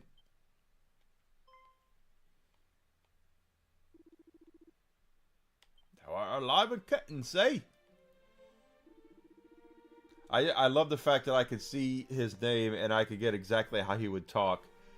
Very cottony British. Everything is British, kind of medieval sounding here, which honestly was part of the appeal when I played this in on the old Nintendo, because they did initially translate this, localize it in Old English, but of course some of the stuff here. But soon I may show what of them with this axe of mine. Yeah, mine. You know that's so good that they did it like that. The action of justice. Robin Hood. Oh. Oh shit. Now we have people. Do we have to fight these sons of bitches?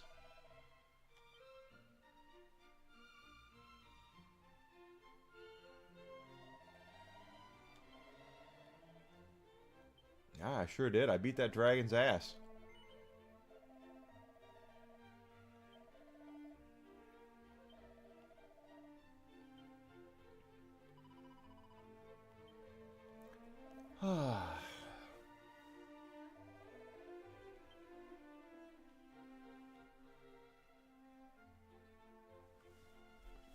Robin Hood.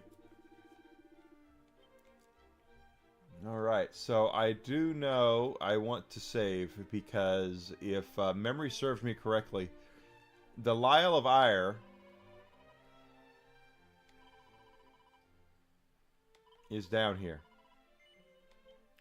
Now, for those who are like, Enigma's never played the original game, I have. In the original game, you had to get 2 items to get to the Dragon Lord's castle.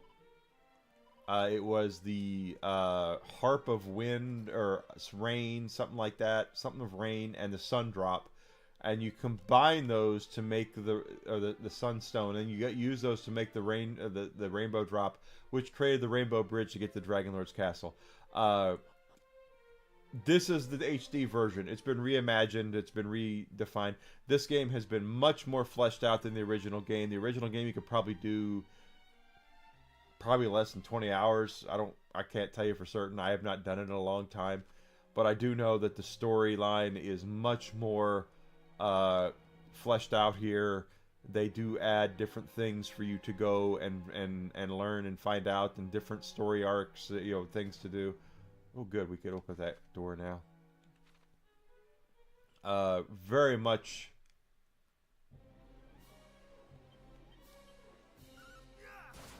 Yeah, that's right.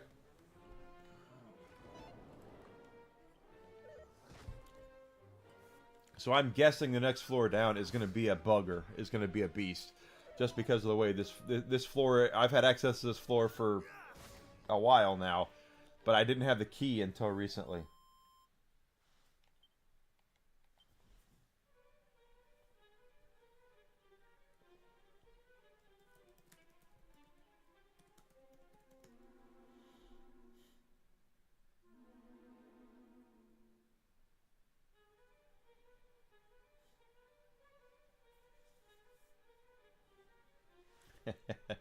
I have a good time. There are some people on Twitter that I am friendly with that I do consider friends. I don't know what they consider me, but I just really have a good time with some of the exchanges that I have with people.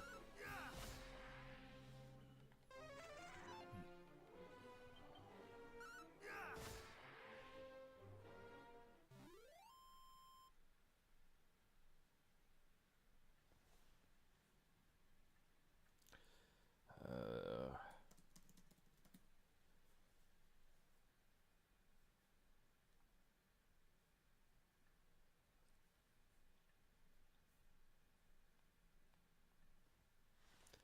I just have a good time with people. I do.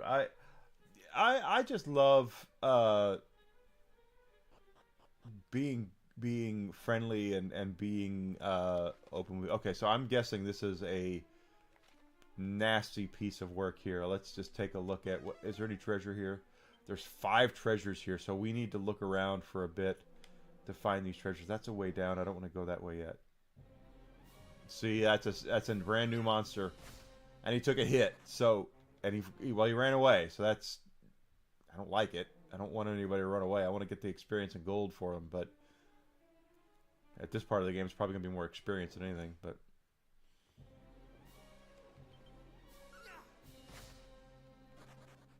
really, 31. Okay, wow, they hit hard.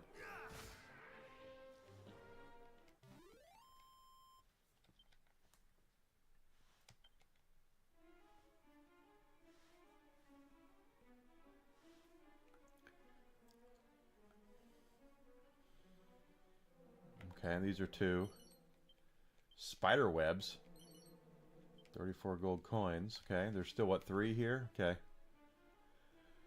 I just think it's great to actually have though nice banter with people and to be nice and to find humor. Ha! It reflected because of my mirror shield. Suck on that, slap nuts.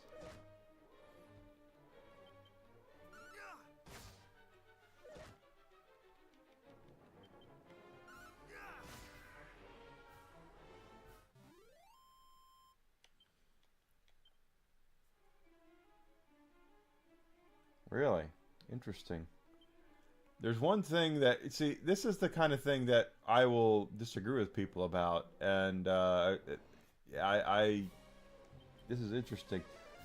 Square Enix has been on a and if you're not keeping up with everything lately, Square Enix has been on a spree where they're getting. You heard the dungeons. Alucard, you got this, brother. You got this. Uh, they've been on a spree lately where they're getting rid of activists, and I have been on record many times. Ooh, stamina. Seed of stamina. Seed of life. Give those to me. I've been on record many times saying I would never hire a an activist because they're kind of dicks.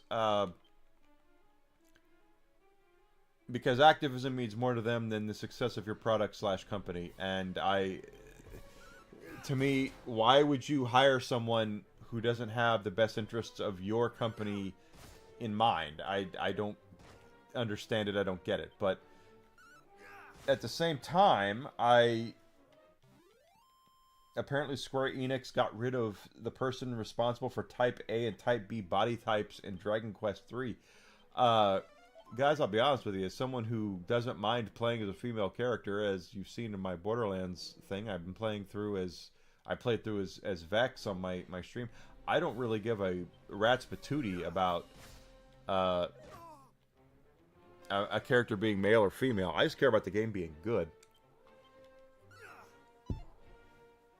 That being said, apparently that hurt.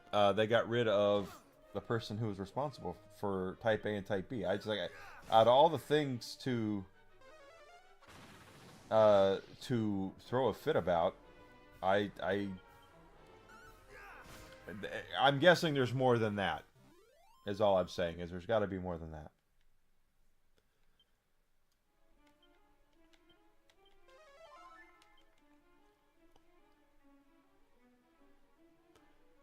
Okay, let's look at the map. Okay, there's got to be. Okay, I see. I'm gonna say there's got to be one down here because I haven't been down here yet, and I thought, oh, is there we're going to come up somewhere? But no.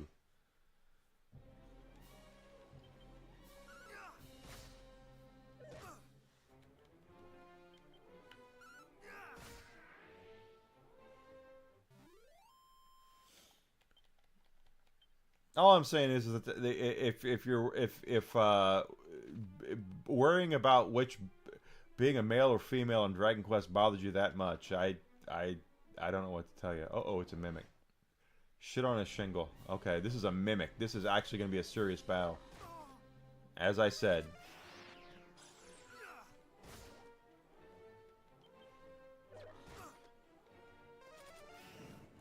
And apparently they get 2 attacks. So. Nice! Okay. Okay, it's almost dead. Got it! I wouldn't have attacked except for the fact that it had the orange thing over its head, which means it was almost dead.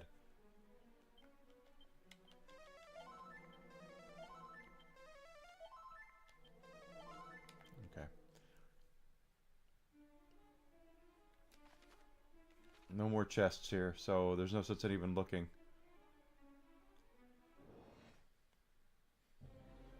And of course I will make sure we loot this dungeon for everything that it's got.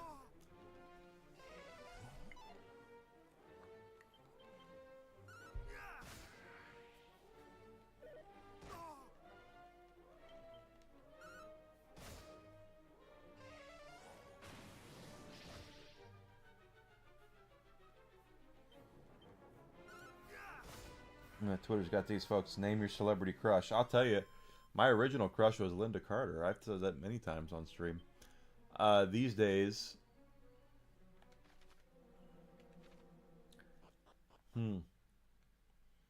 At my age, holy crap. Okay, this is not where... This is maybe... wait.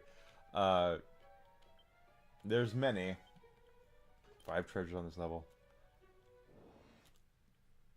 Desi and I both have our Umbra, good name for a shadow, our lists, and they have 2. Oh, if you're casting whack on me, if you kill me with whack, I'm gonna be pissed.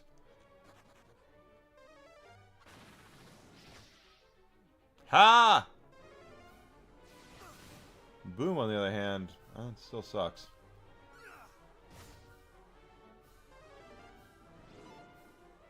Good. Still good. I figured that would happen. Yeah, piss on that, Jobu.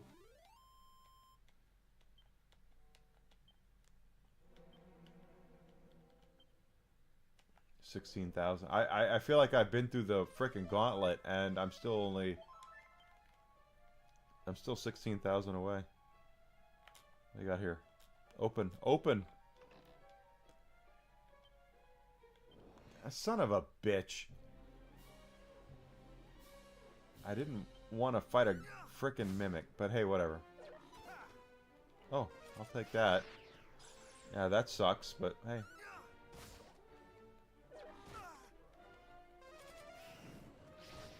That sucks. Oh, deflect. Okay. Okay, don't do that. Don't do that either. Oh, I'm so glad. This is why I saved up for the frickin' mirror shield. Not today.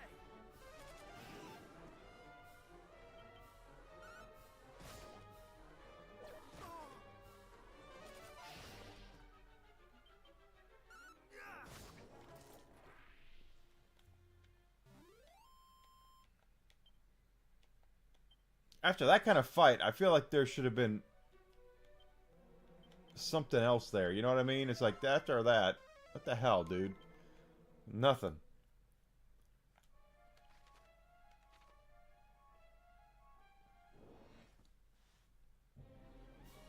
Oh, he's got a lot of arms.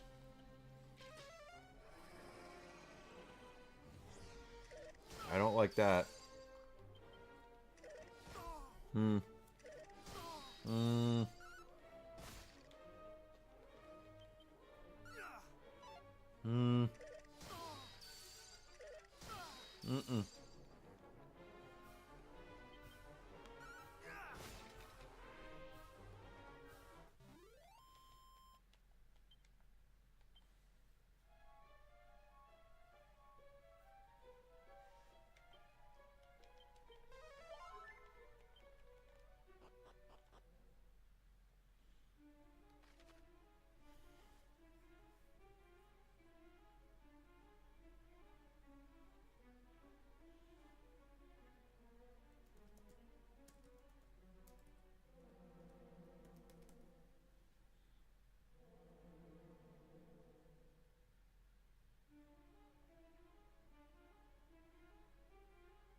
Sometimes I'm really funny. Sometimes, not always. I know, that's what I was just thinking.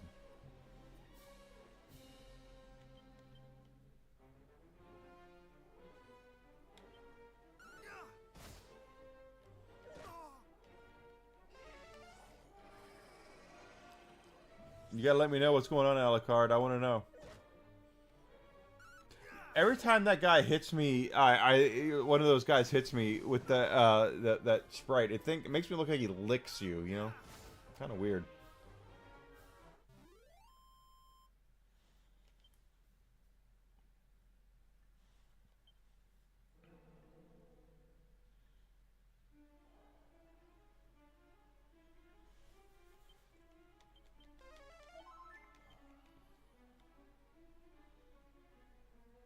Okay, so we did that. Let's go down this one and see. Even though I remembered, I went down and I saw the map and I forgot it. So we'll figure this shit out. Good. Never affect me. Ha ha! Dangly parts.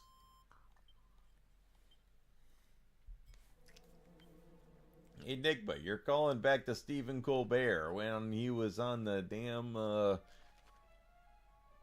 looking at the thing here. Okay, this is all interesting. Okay, he's like, you're right. I am going back to Stephen Colbert when he was funny. Yeah, Stephen Colbert used to be funny. He's not funny now, but he can be funny. That's the thing about him that kind of drives me nuts. Is nothing. Jimmy Kimmel, same way.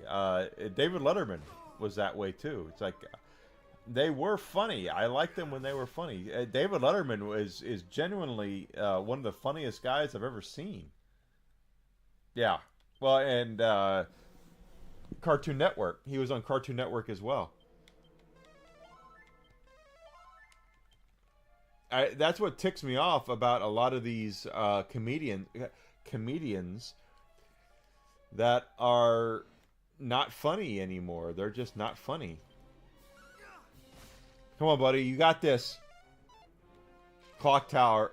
Clock Tower is where the rubber meets the road. And Castlevania, Clock Tower is where it's at, guys. If you get through the Clock Tower,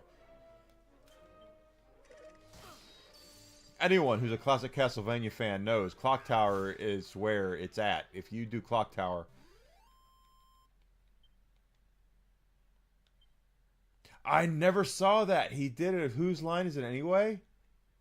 Oh, that must have been hilarious.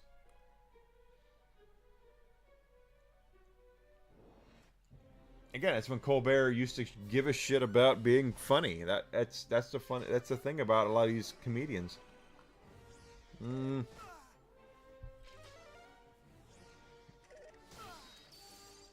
Okay, I'm looking at everything. I'm gonna go ahead and try to flee this.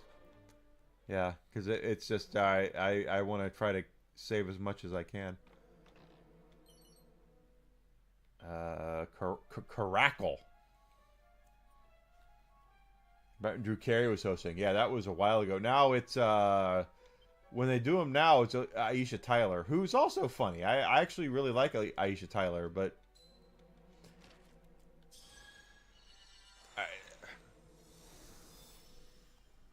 basically, without getting too political, I'm going to mention some years here. 2016 destroyed a lot of funny people. I don't know why. I don't know what happened. I don't know. I was there. Apparently, there was a meeting that I was not privy to. Looking at a couple of things here, and treasures left. Apparently, a lot of comedians went into oh no, get out of this. Went into a meeting after 2016, and they lost their damn minds. A lot of them did. Now, some of them, I'm looking at you, Dave Chappelle, recovered and realized this is not the end of the world. I can deal with this. I can make this funny, and he did. A lot of other comedians did not. And Stephen Colbert, sadly, was one of them because he is a funny guy. What the hell? Come on. I don't want to fight these things like this. Which is why, if you're a comedian, the worst thing you can do is get political. Because politics should...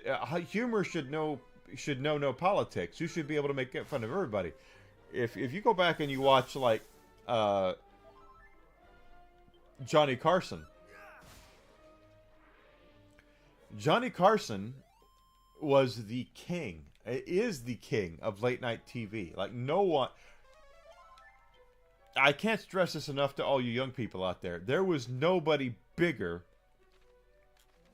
in late night TV than Johnny Carson. He was absolutely the king of talk shows and late night TV. I have no doubt in my mind, when I think about it, which way he leaned politically. But you would not know it by watching his comedy because he made fun of everybody, which is what comedy is. That's why the whole thing about South Park, when Trey Parker and Matt Stone say it's all ingrained and they make fun of everybody, they do, and it doesn't bother me that they're making fun of one side over the other right now. Welcome back, Blight Gaming from Canada. Welcome back. He did. He stayed politically neutral, and that is why he was so successful for so long, is that he could make fun of everybody equally, and people took him at his gospel. Oh, shit. What the hell is that? A silhouette. Don't you do that.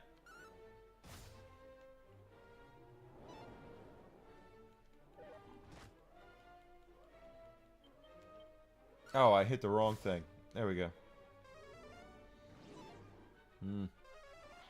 Don't hit me with that either. Nice. Okay, silhouette's dead.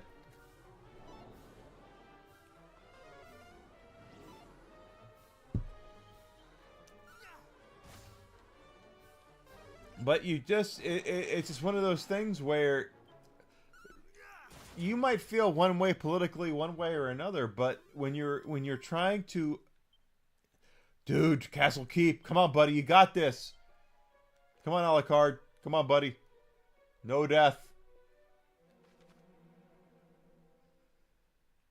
I'm looking at the map to see where there might be treasures.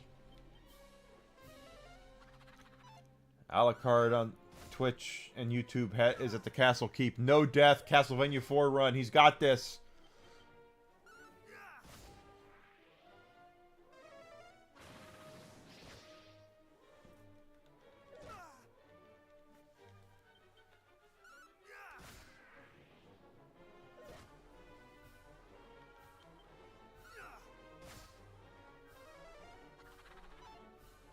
Oh, this mirror shield is doing wonders for me.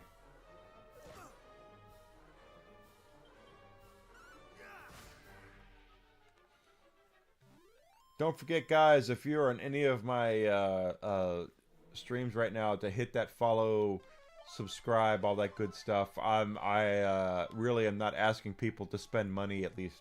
I mean, it's not yet, but obviously I want to turn this into a successful business venture for myself. Oh, shit. Oh, shit. No. No, no, no. Okay, what do we got here? Oh. Okay. Alright, there's one down. I'll take the crit. The Wall of Light. I love it.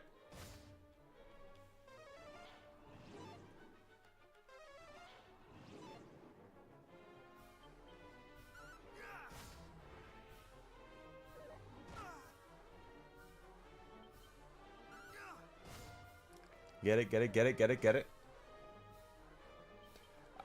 Bright Gaming, I'm curious. How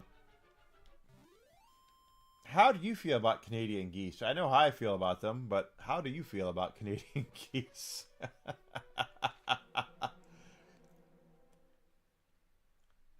I only ask this, no, I don't want to fight those, because Canadian geese have no fear. If anyone in any other part of the world is like, "What are you talking about, Enigma?"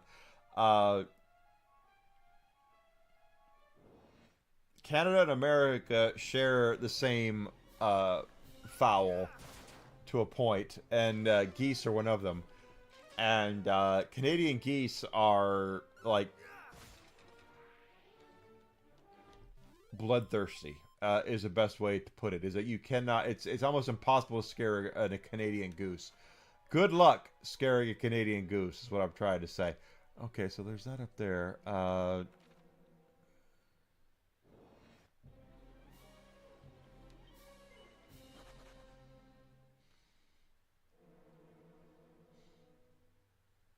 Because they don't like being scared, is what I'm trying to say. They get... Oh, Seed of Agility, okay.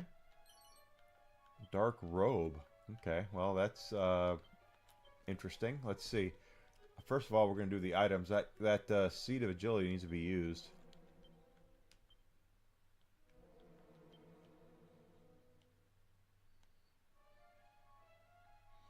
Avoiding enemy attacks. Defense.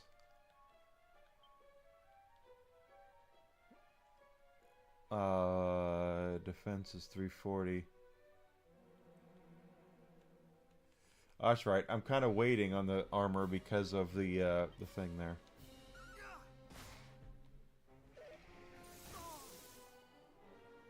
Anyway, Canadian geese are just like sometimes you run up to you're trying to get out of a parking spot or something, and there's a Canadian goose there, and you're like, I don't want to hit the goose, so I'm just going to run up and scare it. No, you're not. You're going to try, and then the goose is going to chase you down because that's how Canadian geese work. They don't get scared. I guess the best comparison I can make to it would be a peregrine from Australia. Peregrine falcons have no fear, and if you get close to where their nests are, they will chase you down.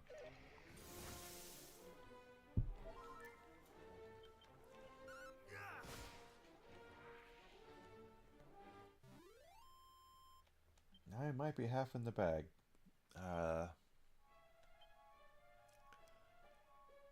Okay, there's one more chest, one more treasure left, and I'm guessing it's there, up there in the upper right-hand corner. There's nothing else there, which tells me it's probably going to be down and then an up kind of thing. So, because we didn't come up that way, there's nothing there.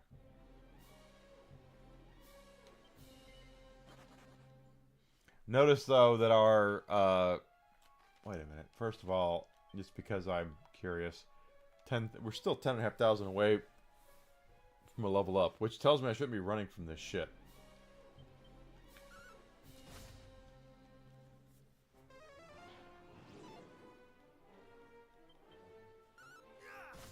Okay, got one down.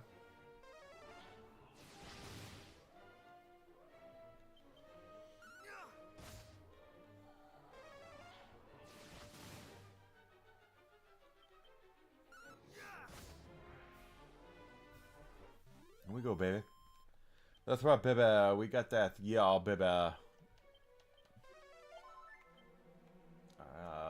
Evac.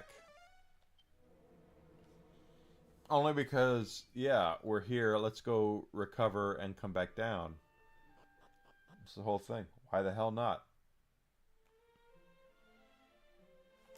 Scratch my ear.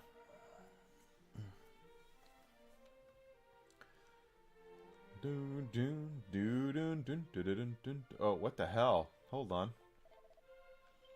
I'm sure it did.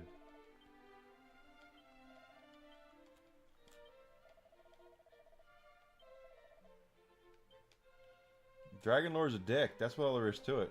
No one likes a Dragon Lord. He doesn't like people. That's why he's the Dragon Lord, not the People Lord. Oh, boxer shorts is worth 30 gold. Suit armor's worth about 40 gold. Not a great pull there, but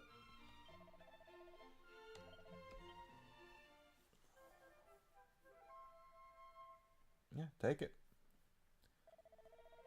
Take it, baby. That's right, baby. Yeah, that's correct.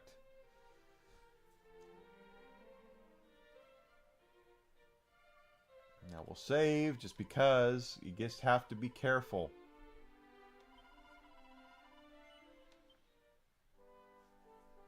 Here we are again at level 39, and I know, again, we know where the best armor in the game is, and I felt like that guy, it was luck, and we missed it, and I want to be stronger for that son of a bitch. So here we go.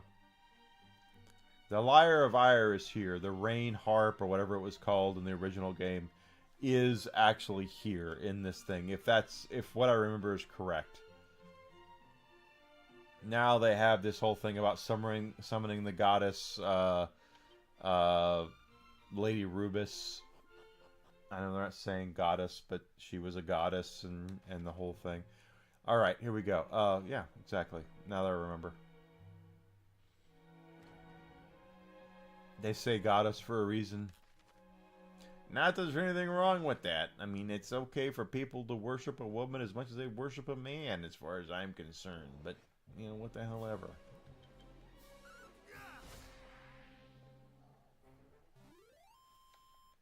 Some of us already worship women and men, depending on how you look at it, or whatever. That might have been the bourbon talking.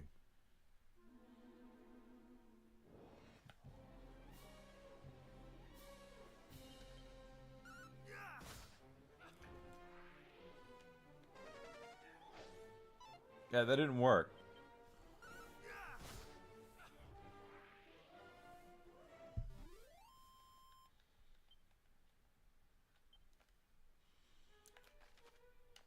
And every little bit helps because we're 10,000 away from a level up. In the original game, the max level apparently was 30. I remember it being 16, but that doesn't... That might be because I probably beat it the first time at level 16, if that makes sense to anybody. Oh my god, this makes complete sense.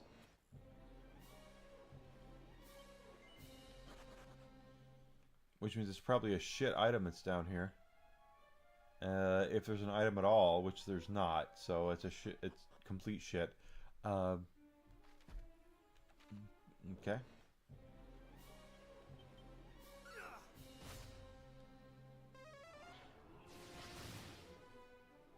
Nice! You know, out of all the frickin' items I have bought and sold, the mirror shield might be my favorite, because it's actually working out.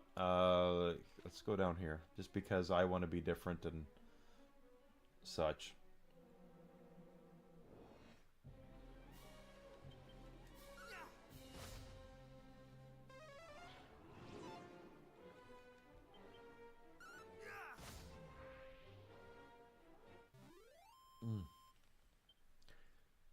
You did it! Alucard is the man, guys. When it comes to... He just did Castlevania 4. A deathless run on Castlevania 4. Congratulations, my friend. Way to go, buddy. You got it. God, he's so much better than I am. I just tell you. I've beaten Castlevania 4. It's a great freaking game. It's one of my favorites, but at the same time, it's like, I know when you know when you're licked, and I can't do what he just did.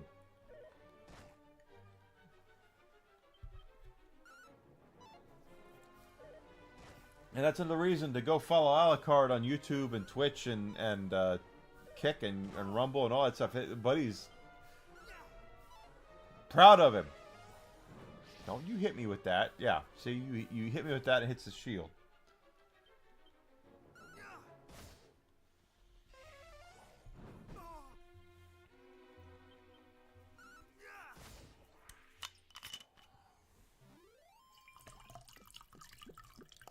I am going to be so inebriated tonight. You guys have no idea. This is the last of my bourbon.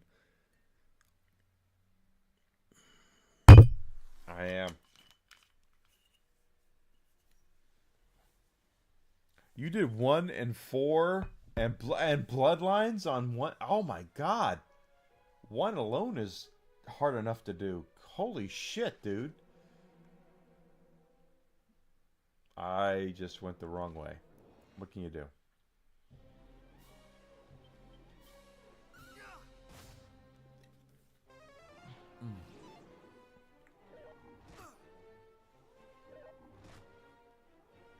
Yeah, that's what I'm saying. Is that you? I mean, you got it, dude.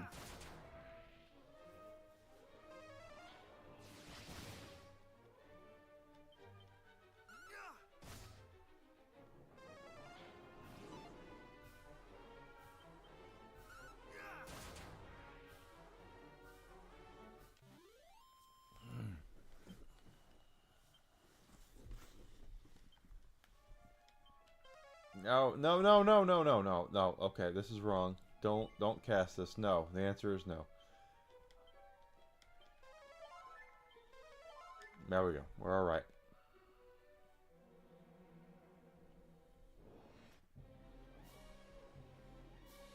Simon's Quest is an unappreciated game, probably in part due to the AVGN. If you think about it, Simon's Quest is the precursor to the Metroidvania, quite honestly.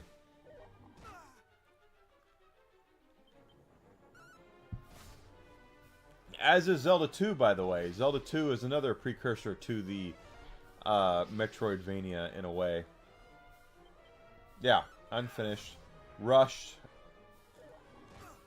I remember the whole thing because I had Nintendo Power. This is the whole thing. Second episode, the second issue of Nintendo Power was about Simon's Quest, and they flat out told you in Nintendo Power that don't believe what the townspeople tell you. That a lot of them are lying to you. And you know, again, I just remember that is like, hey, yeah, this is a thing, and a lot of people. Oh shit! I totally went the wrong way. Whatever. Yeah, they're supposed to. That's their whole thing. They're supposed to lie. It's like they didn't know what to do.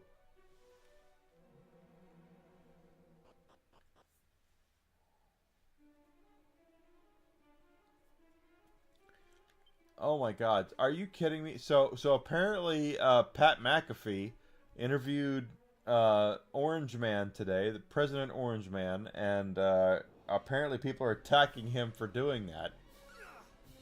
Stop it already. He's the freaking president. Stop it. Whether you agree with his politics or not is beside the point. Yeah, there were translation errors. I am so sick of politics becoming a thing in everything. I'm so sick of it. I totally am so sick of it. Nope, wrong way. Go back down.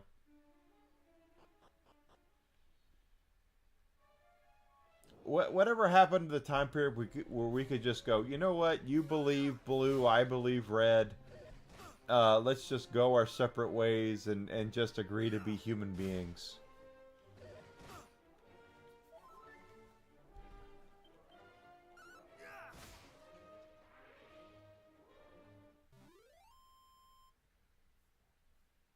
And I'll say it again. It's Veterans Day. Veterans should be, you know, you want to talk about protected classes and, oh, what the hell? Okay, I haven't been here yet. I went the right way without knowing I was going the right way. So here we are. As far as I'm concerned, veterans are the most amazing people, and regardless if I agree with them politically or not, I had a guy who's the ex-husband of a friend of mine.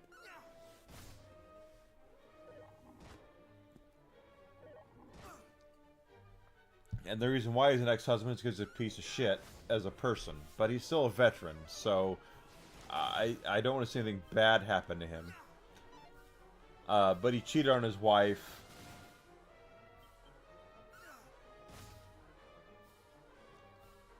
Am I a bit behind here, Alucard? Yes, Wind Talkers, you're right. I'm sorry, I'm a bit behind on the chat. You're correct. It is Wind Talkers. But a friend of mine who she's still a friend of mine. I've not talked to her in a couple of years. She streams on Twitch. She's remarried, beautiful young lady. One of those people where you just go, damn, strong, very strong. She was the one I had to teach about weight distribution. Because while as strong as she is, she took care of her horse for a long time. She didn't understand why when she would punch me in the arm because I'd make fun of her. She used to work for me, by the way. Why it didn't hurt as much as she wanted, and it's because I told her it's like because I weigh 200 pounds and you weigh 130 pounds, and regardless of how strong you are, weight distribution is a thing, and that's why they separate weight classes in boxing. And she didn't understand what I was saying. And it's like, look, a lightweight boxer weighs X amount of weight, and I don't remember what a lightweight boxer does, but to affect a heavyweight to the point where a heavyweight can affect them with one punch is demonstrably different. It's not even this thing. It's not man versus woman. It's not anything. It just comes down to the fact that if I weigh 200 pounds and you weigh 100 pounds, you're gonna have to hit me 2 to 3 times more than I'm gonna have to hit you to get the same effect. Which is the entire reason why they changed weight classes in boxing and in MMA, is because it comes down to the fact that, you know, if regardless of which fighter you're talking about, if Mike Tyson were to hit Floyd Mayweather one time, Floyd Mayweather might be the best fighter pound for pound in the entire world, possibly. Hey, whatever. That's up for debate. And oh shit, and it's true. That being said,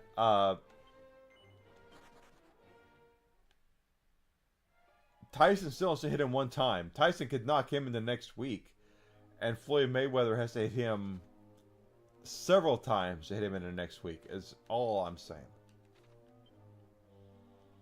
And thank you for correcting me, Alucard. I didn't remember Wind Talkers was the movie. What did I just say? I don't even remember what that just said. There's one treasure here, and it's probably the treasure that we're going to get here from fighting this boss. So let's just go down here. Oh, piss off. I don't want to fight you. Okay, maybe.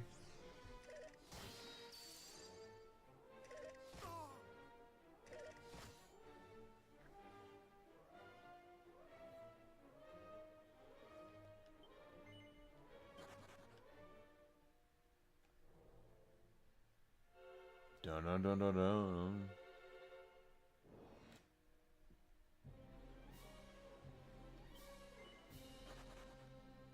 Ah!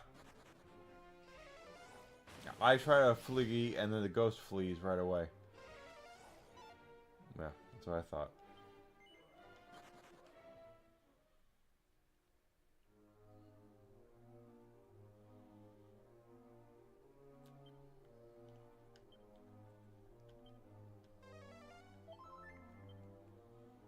I streamed Lollipop Chainsaw, and it is a great game.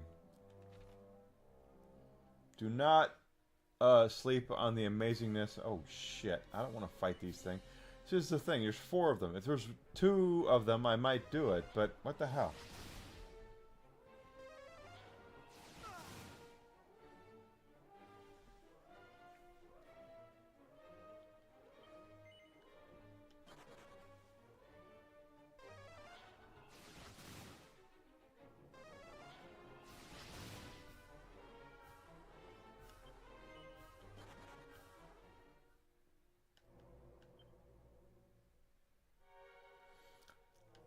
It's the same game.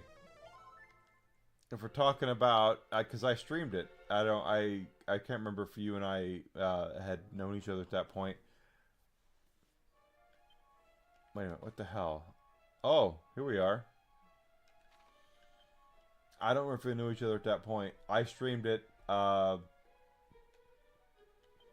Lollipop is a great game. I love Lollipop Chainsaw. There's the liar. The liar of whatever the hell it is. The liar of Ire. Yeah, liar of Ire. Now we gotta fight somebody.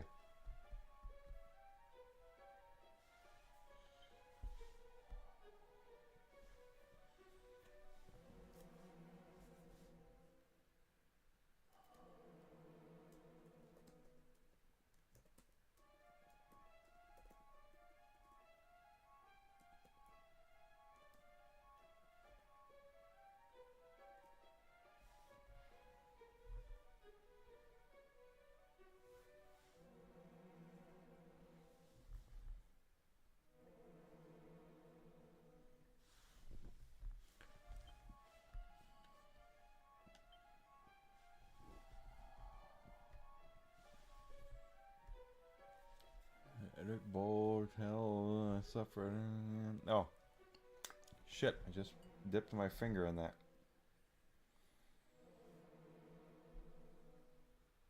I don't remember them censoring it, but maybe they did.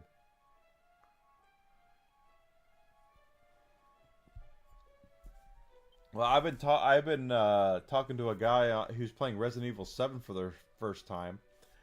And it's like, holy shit, this game is scary. It's like, yeah,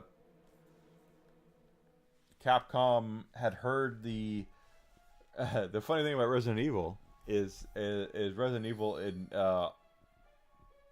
wait, there's no, wait a minute, what the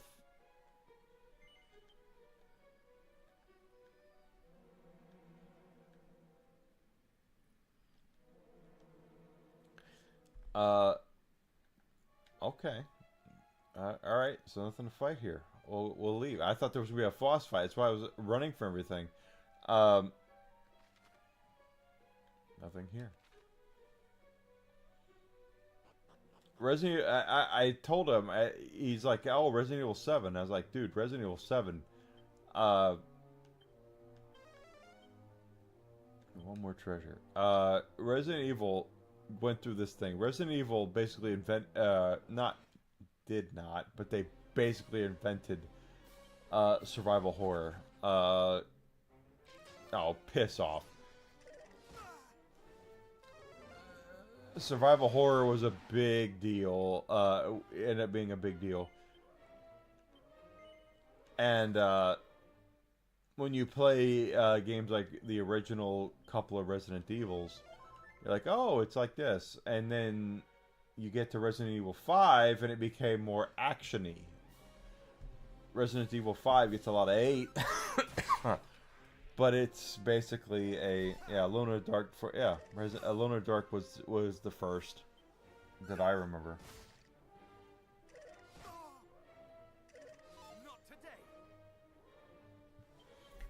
Not today.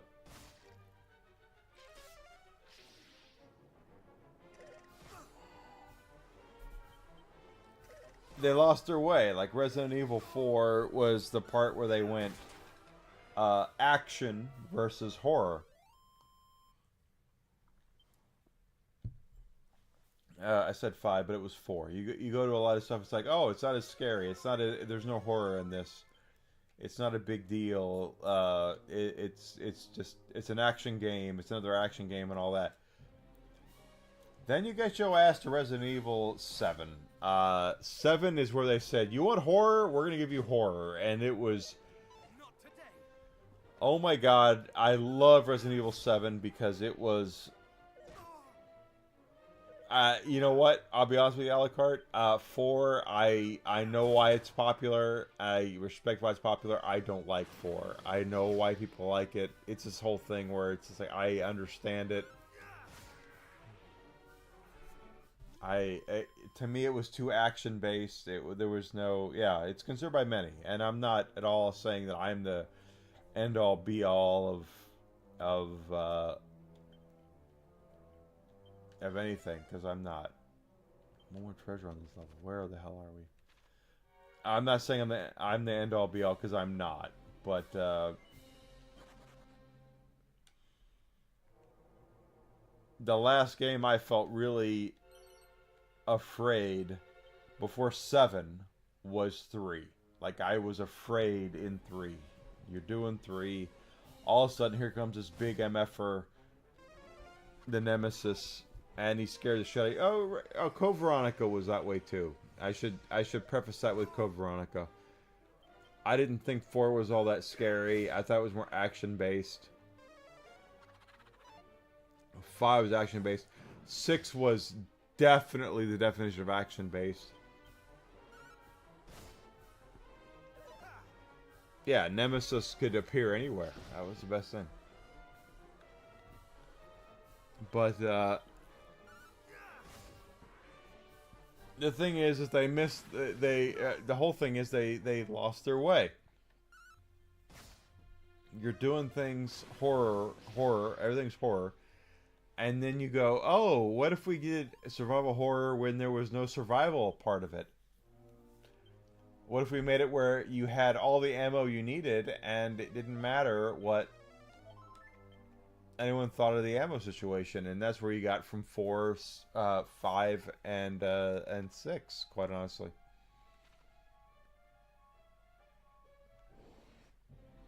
And I don't hate 4, 5, and 6, for the record. I think they're fine games. But when you put them in the same breath as 1, 2, and 3 and Code Veronica, you go, this is... It wasn't the same. Is all I'm saying.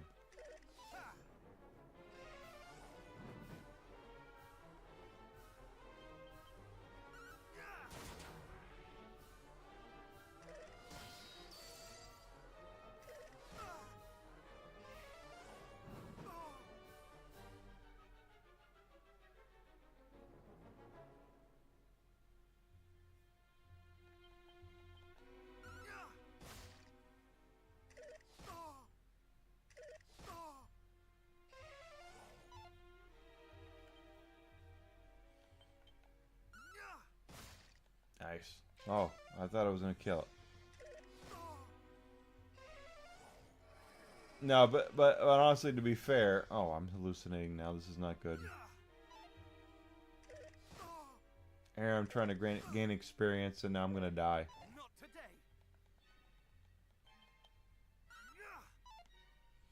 How could I miss that guy? I wasn't hallucinating anymore, and now I'm dead. Yeah, spells are.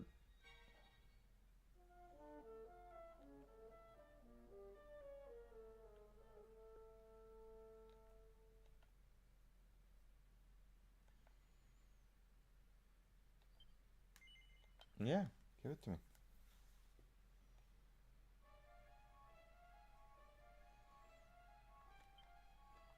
Wait a minute. Okay. I thought it would have been before this, but hey, whatever.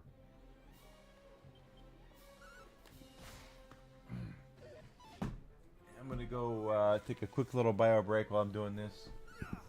I am playing this.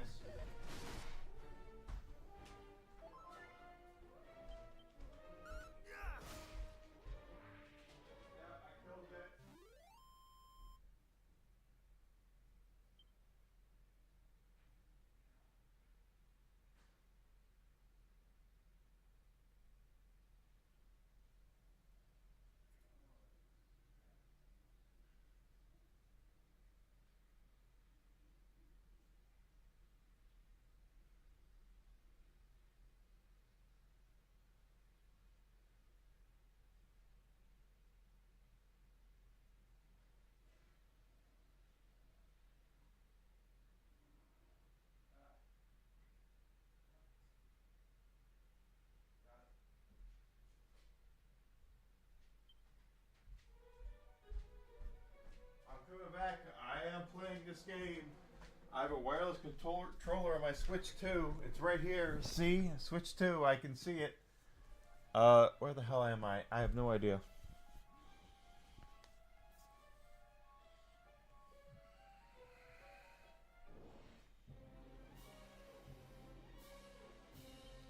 They did jump on it with Parasite Eve. You're right, Alucard. And unfortunately, they never I mean, I'm sorry, I shouldn't say never.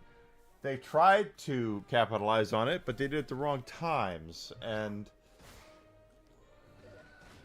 because they did Parasite Eve 2, which is not as good of a game as Parasite Eve 1. Parasite Eve 1 is a great game. Square USA production, by the way. If you go back and look at Parasite Eve 1, God, how should I say this without sounding like a complete idiot here? Parasite Eve, Square Enix, however you want to call it, Square USA, messed up.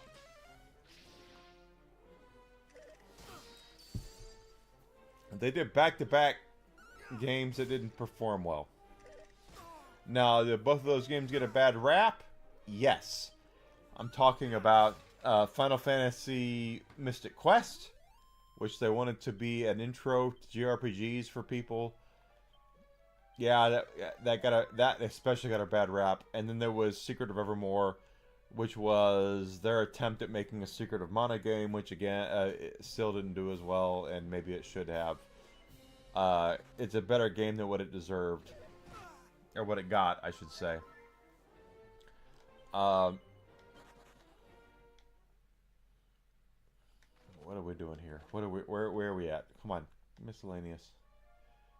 3,600. We can get this. Yeah, it's a Western Secret of Mana, and Secret of Evermore is not a horrible game.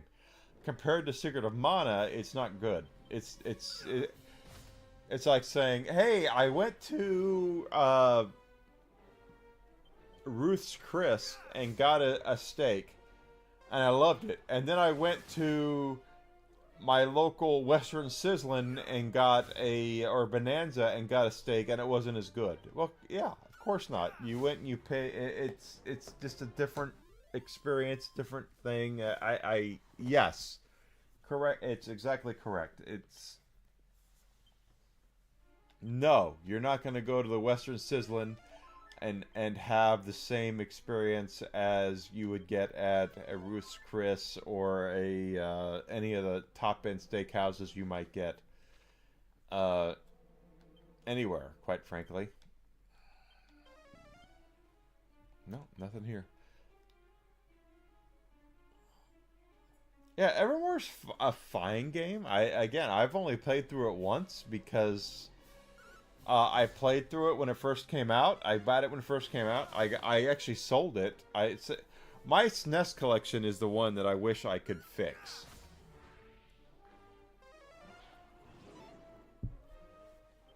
My SNES collection is like the one where I could go back and go, I wish I wouldn't have sold Ninja Turtles 4. I wish I wouldn't have sold Secret of Evermore. I wish I wouldn't have sold Robotrek. You know, the SNES is got a treasure trove of really great games. Yes, it did. Cecil. I remember Cecil being there. He was like a weapons or an armor merchant, and he actually talked to you like you were. That's one of those things I remember about that game.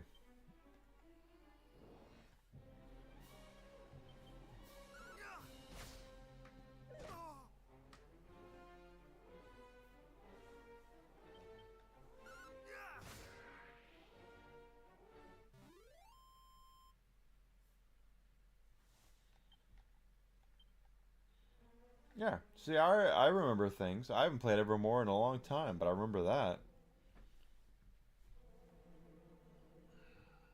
But I paid $70 for the frickin' thing when it came out. I definitely remember that shit.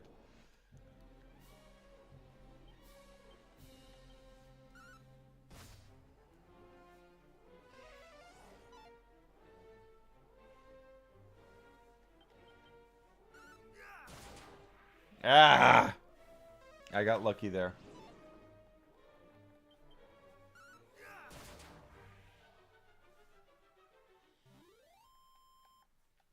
Yeah, it was. I don't remember. I really don't. I just remember seeing Cecil and him trying to sell you stuff, and he would tell you stories. I was like, oh my god, it's Cecil! Oh my god, it's Cecil! I was so happy to see Cecil. Cecil, whatever.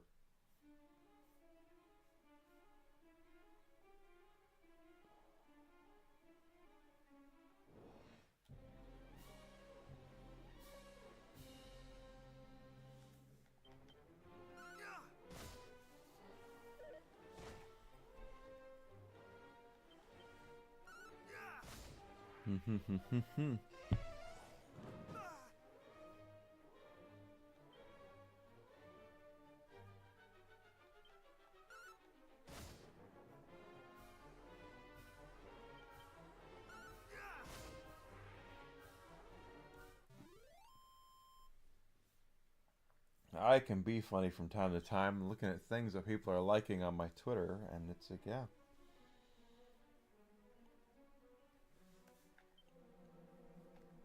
Like, I'm trying to be funny. I want to entertain. Almost 1800 to go until level 40. Okay.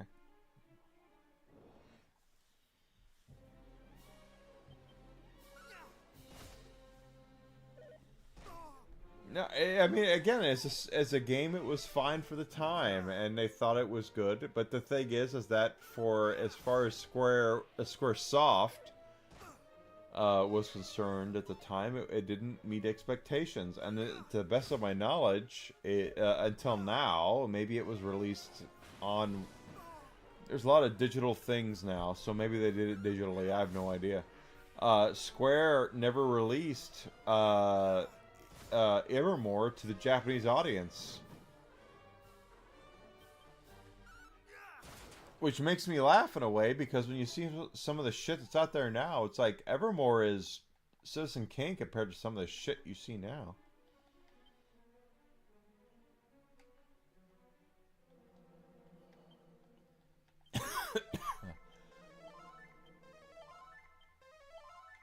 And I wish I was. Are you not entertained? Well, again, it's. You know, you kind of get to this thing where it's like, what are you doing? And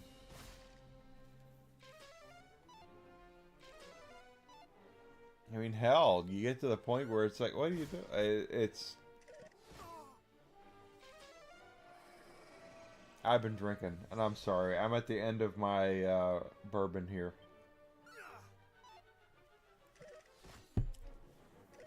I'm gonna sleep really well tonight. Desi is gonna be really pissed off at me for drinking as much as I did tonight. I guarantee you that.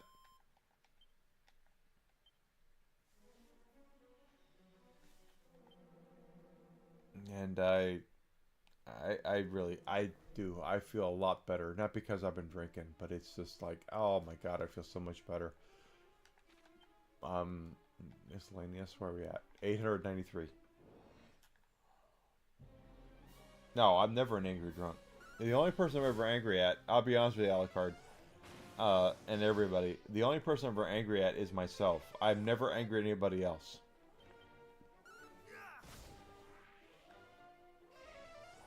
I would never take out my aggressions on anybody else. Like, if a week from now you saw that, oh my god, Enigma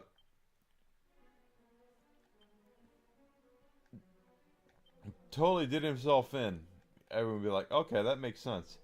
But if it was like Enigma did himself in and then took Desi's life and did all that at the same time, that doesn't track. I would never, ever, ever, ever in a million years hurt her or anybody else.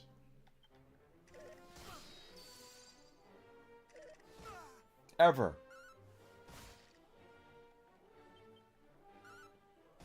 Yeah, well, I'm a little silly right now. So what am I supposed to say?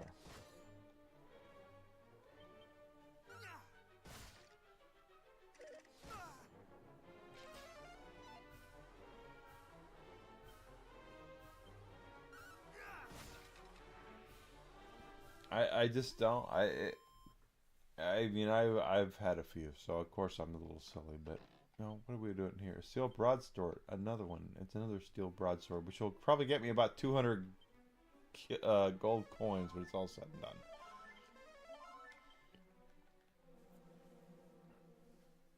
Yeah, I would never hurt anybody else. That's the whole thing. Is it's all me. It's the only person I ever get mad at is myself. The whole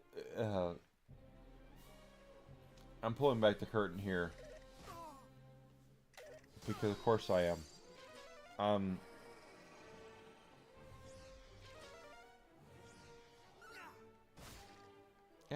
Kill it. Got it.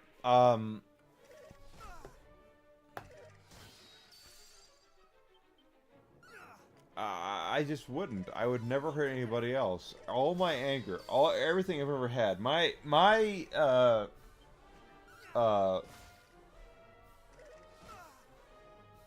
deadly sin is anger, and it's not because I'm angry at anybody else. It's because I'm angry at myself.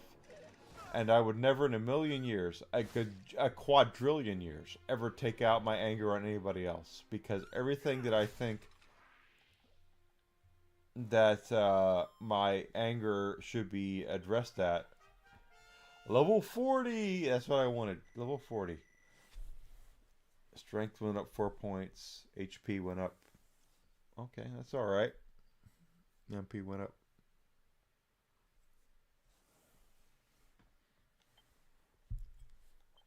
Giga Slash. What? Hold on. What the hell is Giga Slash? A secret sword technique that assails all enemies with the bolts of the blast. Blaze of blast. Okay, alright. Hey, whatever.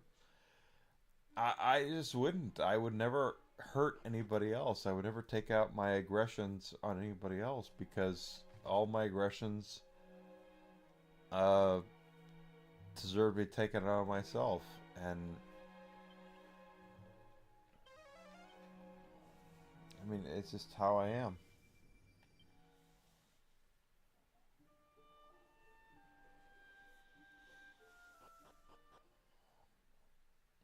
And I would never, ever in a million years hurt anybody else. That's the whole thing. And I've told Desi this many times, and she knows this. It's like, and she's been trying.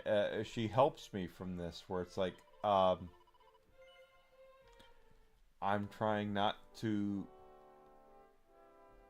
She's like, oh my God, you're so good to me. You're so good. You are. Yeah.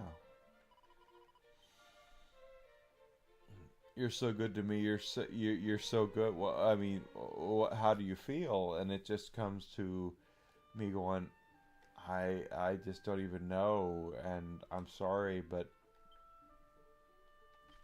I don't even know what to say at this point.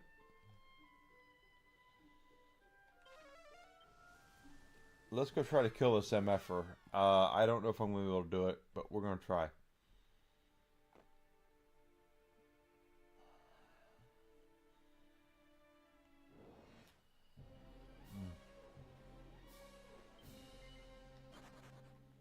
Yeah, I don't need to kill you guys, because you guys suck ass. I mean, that being said, what I'm saying is that I just cannot atone. I will never, ever in a million years atone or need to feel like I need to defend anybody else, because I don't.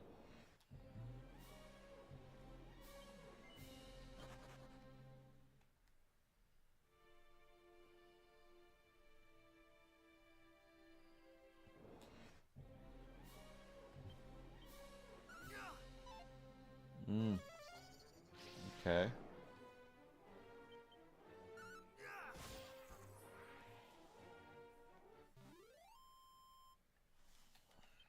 I just don't, and I can't, and I don't believe in it, and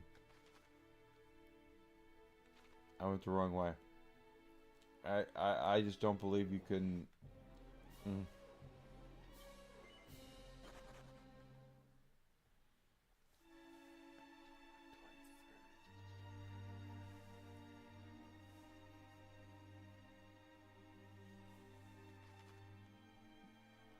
It comes on the cost, Alucard. That's what it comes down to.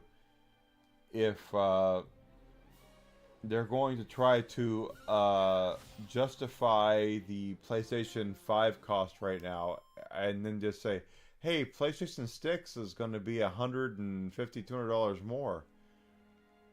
We have to make you believe it.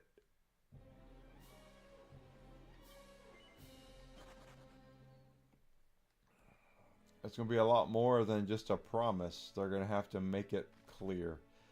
And to be fair to Sony, they've done, and I mean this to be completely fair to Sony.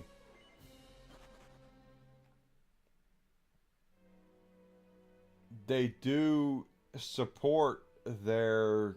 Here we go. Let's see if we can get the best armor. If not, we're going to go have to level a little more. Yeah, I know. We've seen this. Let's just kill this guy.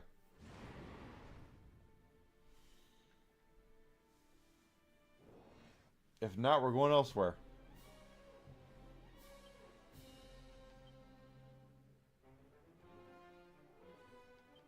I shall rend thee asunder. Okay, 348. I'll take that. I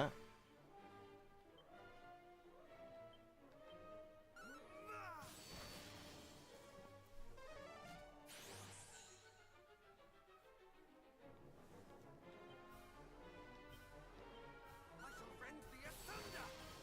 Alright, so that's nearly 1,000 points of damage we've done to this son of a bitch. I shall rend thee asunder.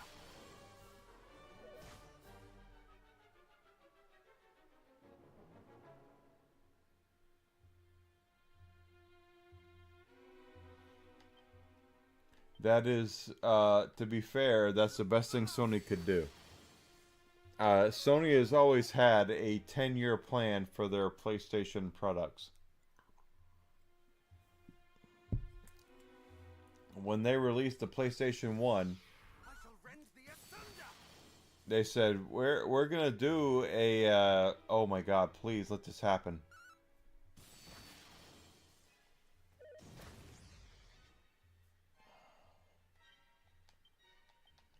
Get him down. They said from the start, hey, we're gonna do PlayStation. Got him!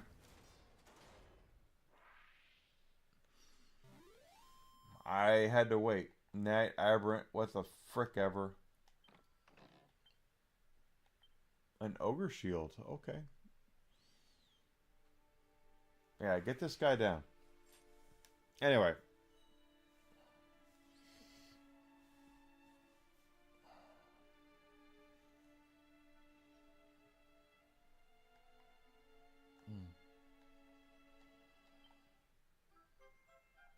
Edric's armor. I knew it. See, I said that it would be the Edric's armor. Yeah, I read that today, that he doesn't really do a lot now. Good for him. Miyamoto definitely deserves his flowers, as they would say.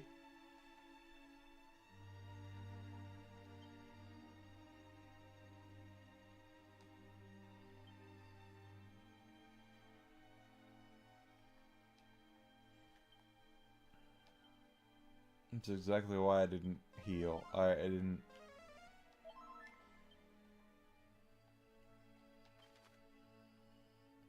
Yeah, go back and all that shit. Well, 30 levels. I've always heard Miyamoto was the destroyer of your game development. Imagine if you grew up a fan of Nintendo, and that you were so big in Nintendo, and you work with Miyamoto, and you work with Nintendo, and you go, oh my god, this is my dream job and all that. I'm working with the hero of my life. Shigeru Miyamoto is the best thing ever, and you're working on this tree or grass or whatever, and he goes, what if it's raining? And then you have to fix that shit.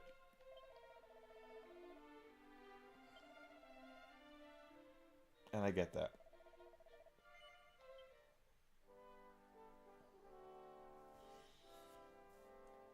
Yeah, I'm interested in seeing it. Desi and I went to go see the Mario movie together at theaters, and we liked it. It was this whole thing where it was like, oh my god, this is actually really, really good. And that's coming from me, who's a lifelong Mario fan, and Desi, who had no idea who Mario was until, you know, I mean, when the hell ever. So, I mean, we are like, oh my god, you know, it's like, oh my god, we can go see this. And I want to make it clear to, whoa, Hold on. Let's see what this is. This is a cutscene. So you have everything we need to summon rings. Well done. Supposedly. We'll need to go to the top of the Shrine of Rain to carry out the ceremony. Mm-hmm. Atop the shrine, the sigil's 5 in stone. Then, fairy, if we do that, she'll come back to us. Are you sure about that? I mean, I'm just... I'll play the lyre. Somebody else will need to come and play the flute. Oh, that would be... Yeah. Whoever. Well, I'm not going. It's too dangerous. And I'm too, busy. Yes. Maybe our resident hero here could do it. Maybe. I mean, I'm just saying. No. I'll do it. Okay. Yeah, hey, there you go. God, this is the whole thing about streaming now. I wish I'd done streaming. Chief! You should be in bed. And besides, you can't go. You might get hurt again. Yeah, tell her. It's correct. Not with our resident hero by my side, I won't. You look Iron Man versus Magneto? It's Magneto. It's Iron Man. But I know he's a hero. His name is frickin' Iron Man. If we're doing things correctly, if we're doing things by definition, I would choose Magneto. Not on his own he can't. Which is why we're going to help him. After all, I'm if drinking the too whole much. world gets plunged into darkness, it won't be very nice for us fairies either. Mm-mm. Mm-hmm. She said the same thing. It's not going to be easy. And it's definitely going to be scary. But we have to help him. For our own sake. And for those we've lost. Alright, I'll do it. I'll help him. For me. And for her. The darkness is spreading further with each passing day. We have to get to the Shrine of Rain right away.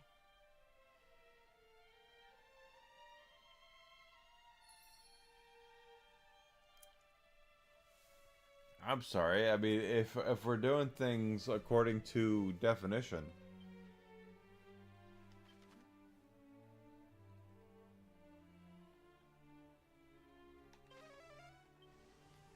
it's Magneto versus Iron Man. Iron Man versus Magneto. Just saying.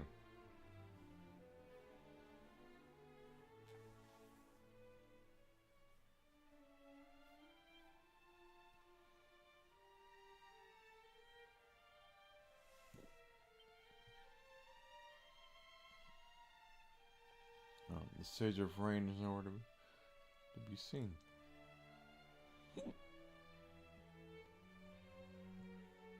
Hi, there, Ricefall. Good to see you, brother.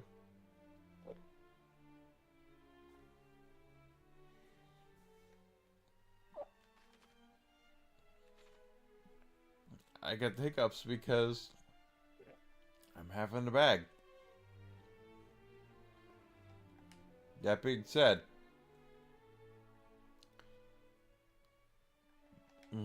how can you possibly be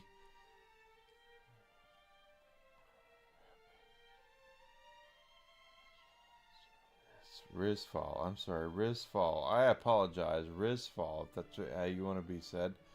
My own fault there. It's my own fault.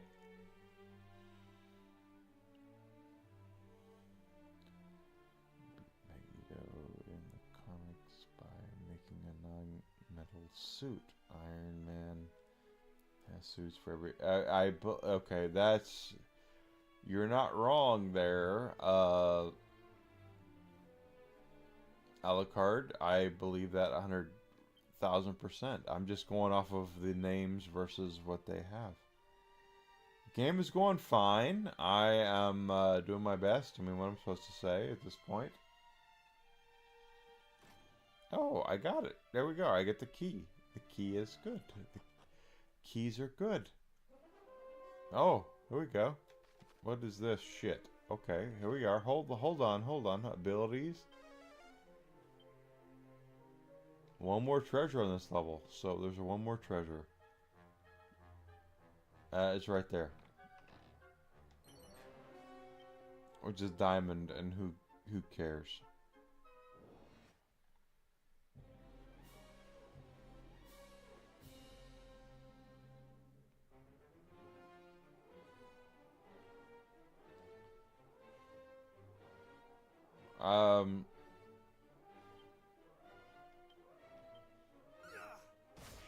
Alright, here we go. Makes me think that's a bot. Yeah.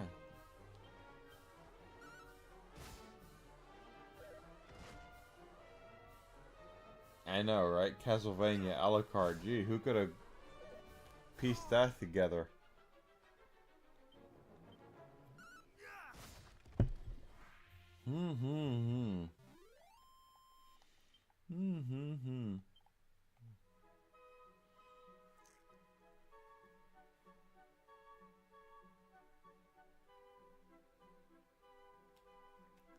Okay, that's a bot.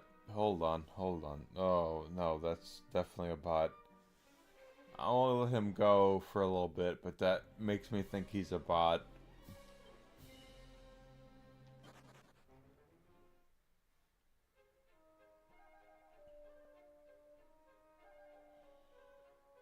Oh, look at Alucard there coming out.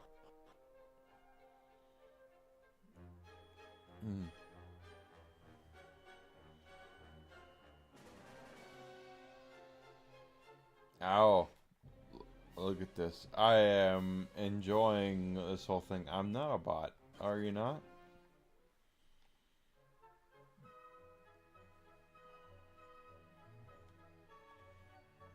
Look at that. Right there. There's two fails of unsealant. Whatever.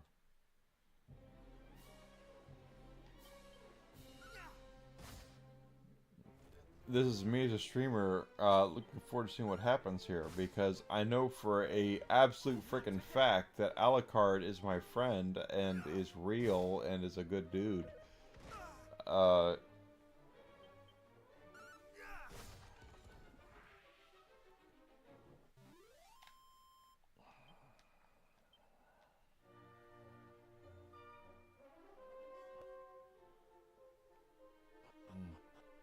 Art, maybe. Hold on, because I've been asked for to buy a lot more than art from my, which is a good. Oh, that's great, actually. I've been asked by a lot more than. Oh, what the hell? Hold on, no, get away. There's way too many things here. I've been asked by a lot more than that to buy art. I apologize to you. There we go. One thing. Yeah, kill that.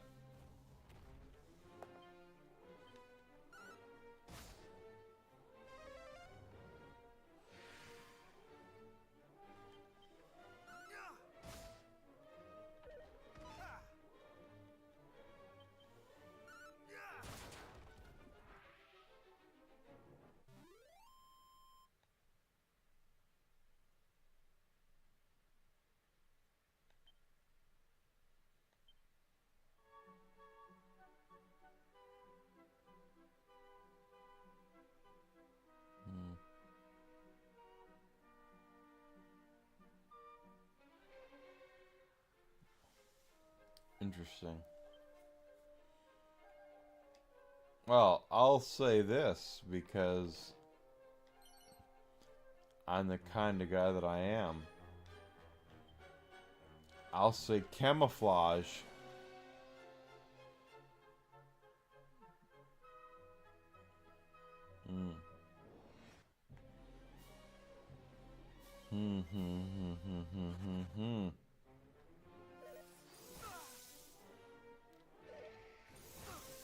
You are funny, but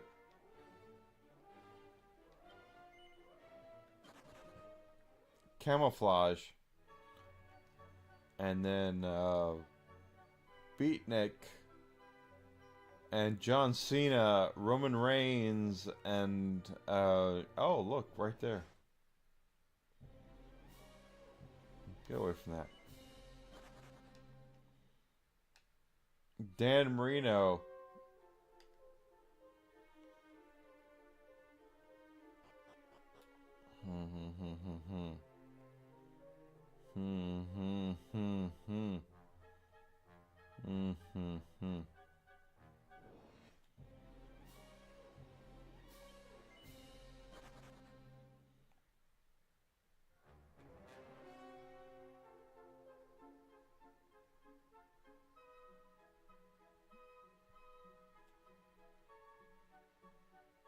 You've never called a bot before. I'm just asking because I'm used to bots through like 99% of my shit. So, I mean, hey. If you're not a bot, and I will honestly, seriously apologize, but...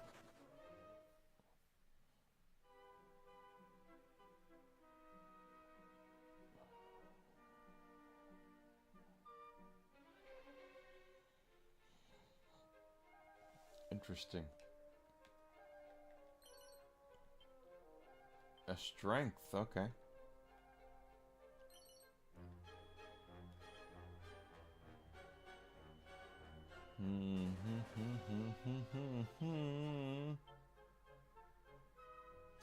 Oh my god, I didn't realize it was that late.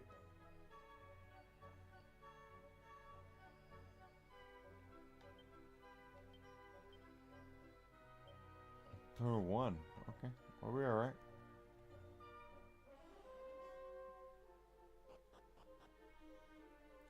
Okay, well, the fact you're used to it too, and you're,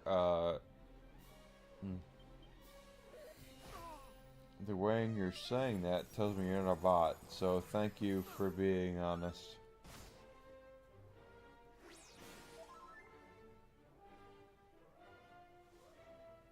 Hey, Dan Marino was the man without winning a Super Bowl. Snowflake was his dude. That's all I'm saying.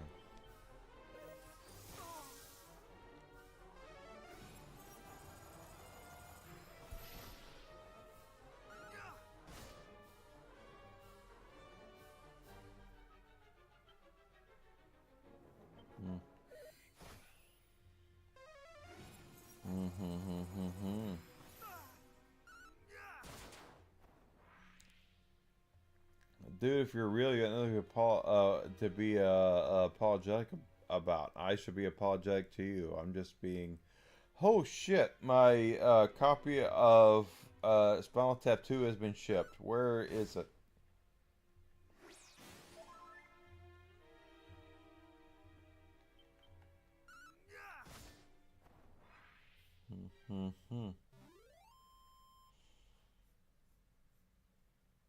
Yeah, I love the fact that they say it's left the facility, which doesn't tell me anything. Oh my god, I've been here for 3 hours. I gotta go to bed.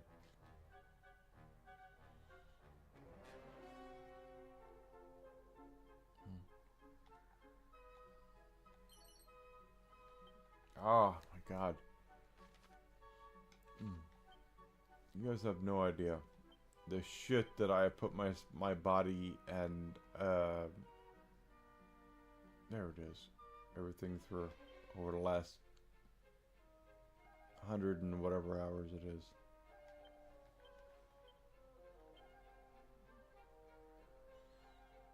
You know what? Terry frickin' Bradshaw is my dude. I am dead serious when I say this. I am a Pittsburgh Steelers oh shit, fan.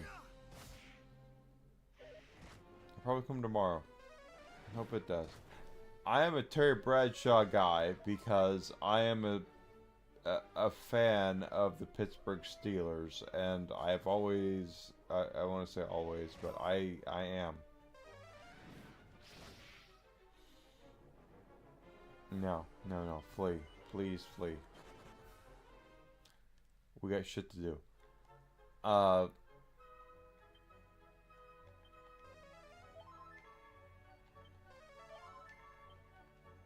I'm a fan of the Pittsburgh Steelers, and I always will be. Oh, hey, open that. Full moon ring. Okay, I mean, hey, whatever. Hey, if it comes tomorrow and Desi and I... Oh, what is this? We can watch this weekend is all that matters to me.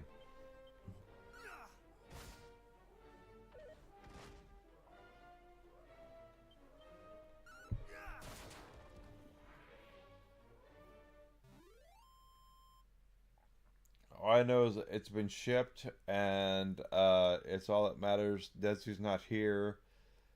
Tomorrow we'll watch it this weekend, and as I said, oh, here we are. Hold on, there's a thing here. Yeah, well, we're going this way first. Yeah, I know. Flee.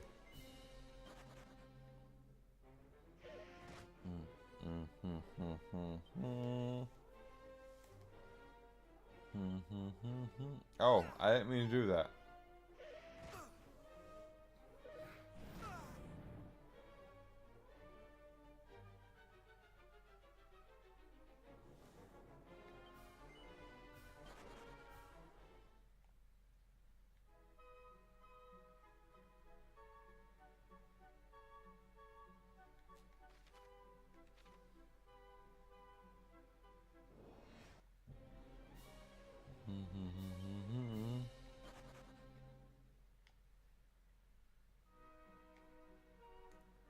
And now, here we go. Jesse will not be home tomorrow until probably about 10 p.m. So it's not a thing as far as timing goes. Even though I know, no, I do.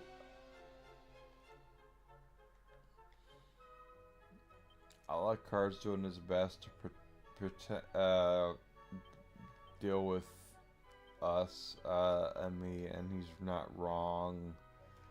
He really isn't.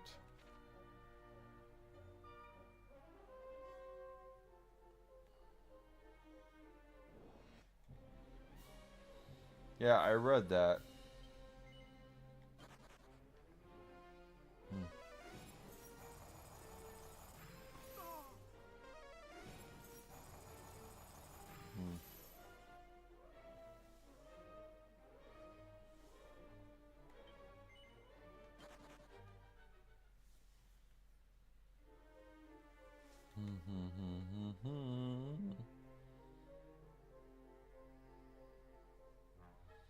The Game Awards have been bullshit, and that's coming from somebody who has actually met Jeff Keighley and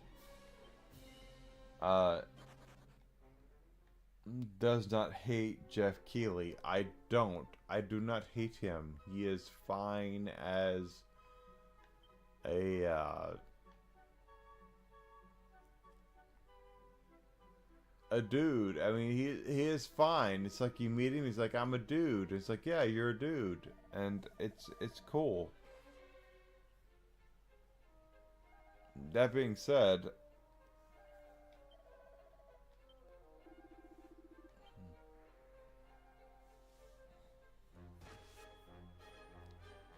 it's like WTF ever.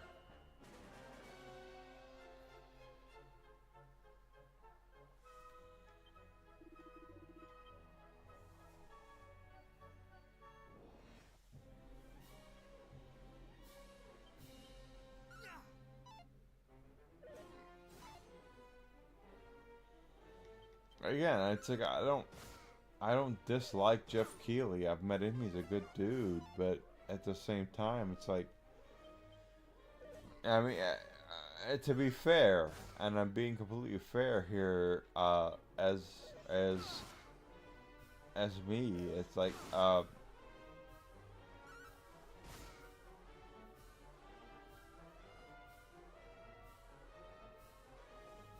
it's not horrible, you know. I mean, he's not a bad dude, and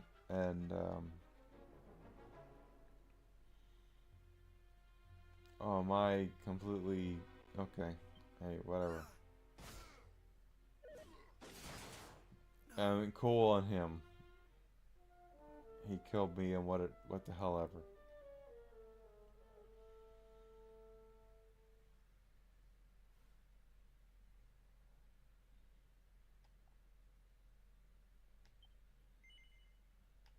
Yeah, I don't feel like I was that weak compared to his shit.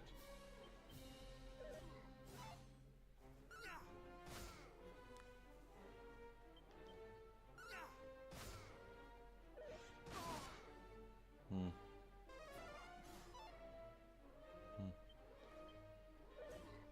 Not today.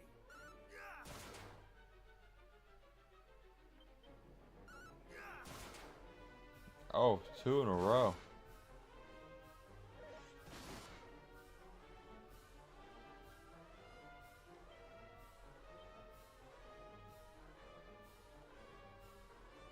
I'm sorry, there's mid heal here. It's like a more heal. I need more heal.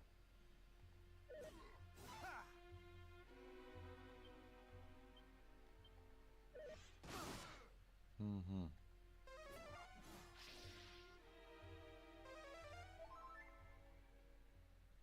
Cool.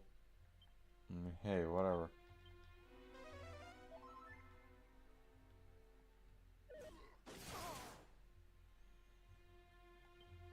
I'm sorry, what was that? Much better.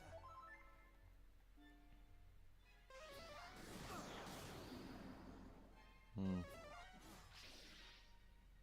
Hmm.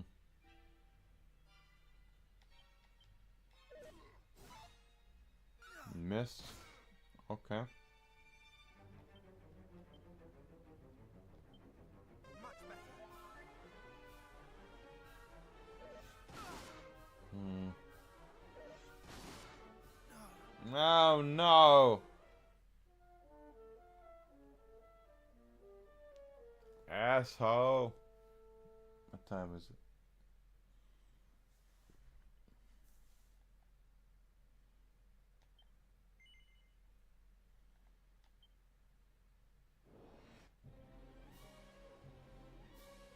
Here we are. It's this whole thing. It's like, what are you doing? It's... Not today. Hmm.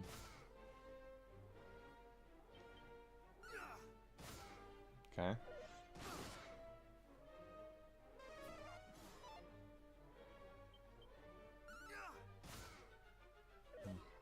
Not today.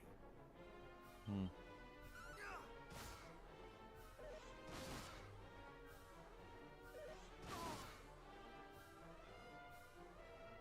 I am kind of curious about this at this point. Much better.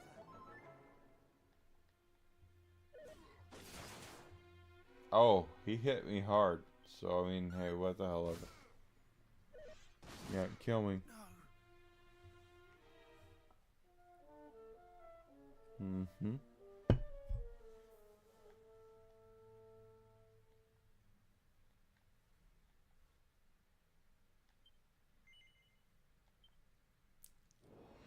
I mean, see what I'm saying? It's like, it's just...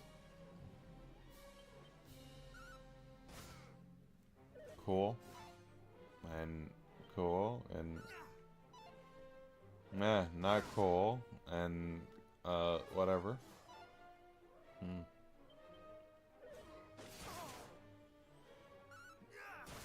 I mean, I'm sorry, what the hell was that?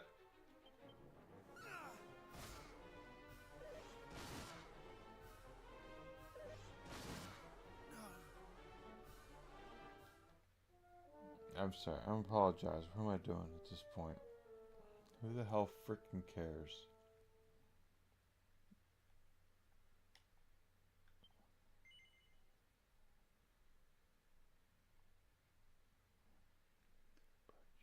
I love Terry Bradshaw. Same day. I do. I am legally obligated as a Steelers fan to say I love Terry Bradshaw, and I do. Terry Bradshaw is a good dude. His oldest daughter, to be fair.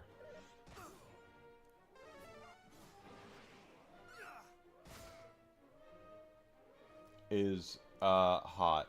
I mean, his oldest daughter, sorry, I am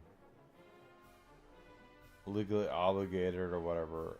His oldest daughter, oh my god, that girl.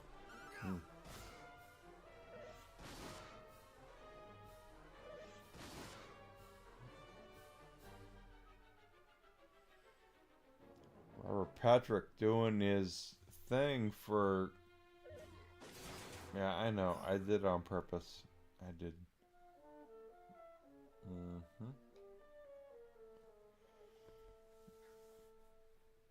Exactly. Holy hell. Okay. Okay, guys. Let's get to the point where it's done. I need to go to bed because,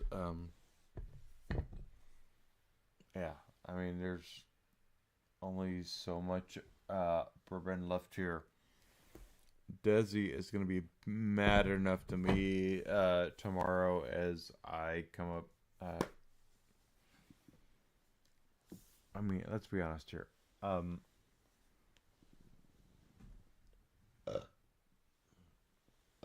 Oh, two. Two of them. Oh my god. One more. Give me one more.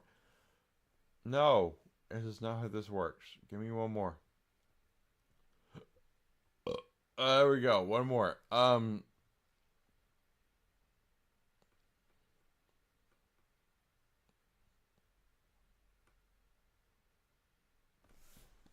have to look at this.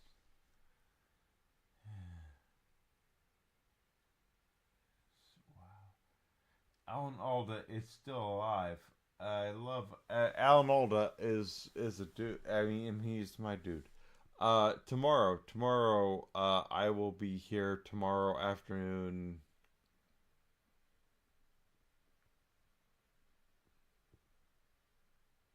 Tomorrow's Wednesday. Tomorrow I'll be here tomorrow to do more of a stream for you guys. Thank you so much for being here. Here I am. Do y'all see this? This is how much you guys mean to me. Do y'all see this? I have bourbon left here, which I need to sleep tomorrow.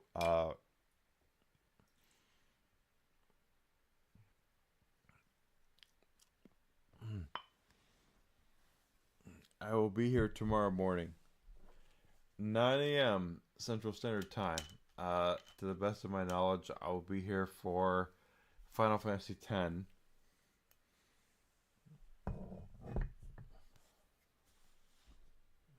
Hawkeye Pierce. Yeah, Alan Alda's a dude. Alan Alda's a good dude. Thank you, Alucard. Yeah, I do. I need some rest. Without getting to the whole thing about everything. Holy shit. Whiskey. I know, whiskey. Come here. Whiskey, come here. Whiskey. Whiskey is right here. He is a good boy. He's ready to go outside. He came over here because he is ready to go outside. Tomorrow morning, I will be here tomorrow morning, 9 a.m. Central Standard Time, for Final Fantasy X.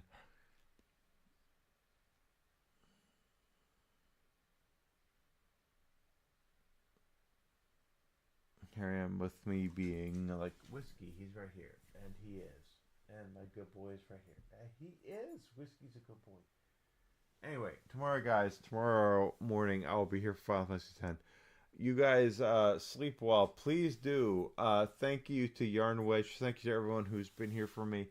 I really love you guys. I really do. I am doing my best to be successful. I want to be successful with my head in my hands. I really do. Thank you so much for being here. I'll be here tomorrow morning, 9 a.m. CST, Chicago Standard Time. And we're going to pick up right here. Okay, guys, so stick around for the music. I know I did a little too much this evening because I forgot. But tomorrow morning, I'll be here. So thank you guys so much. I'm going to bed. I'll see you tomorrow. Thank you, Alucard.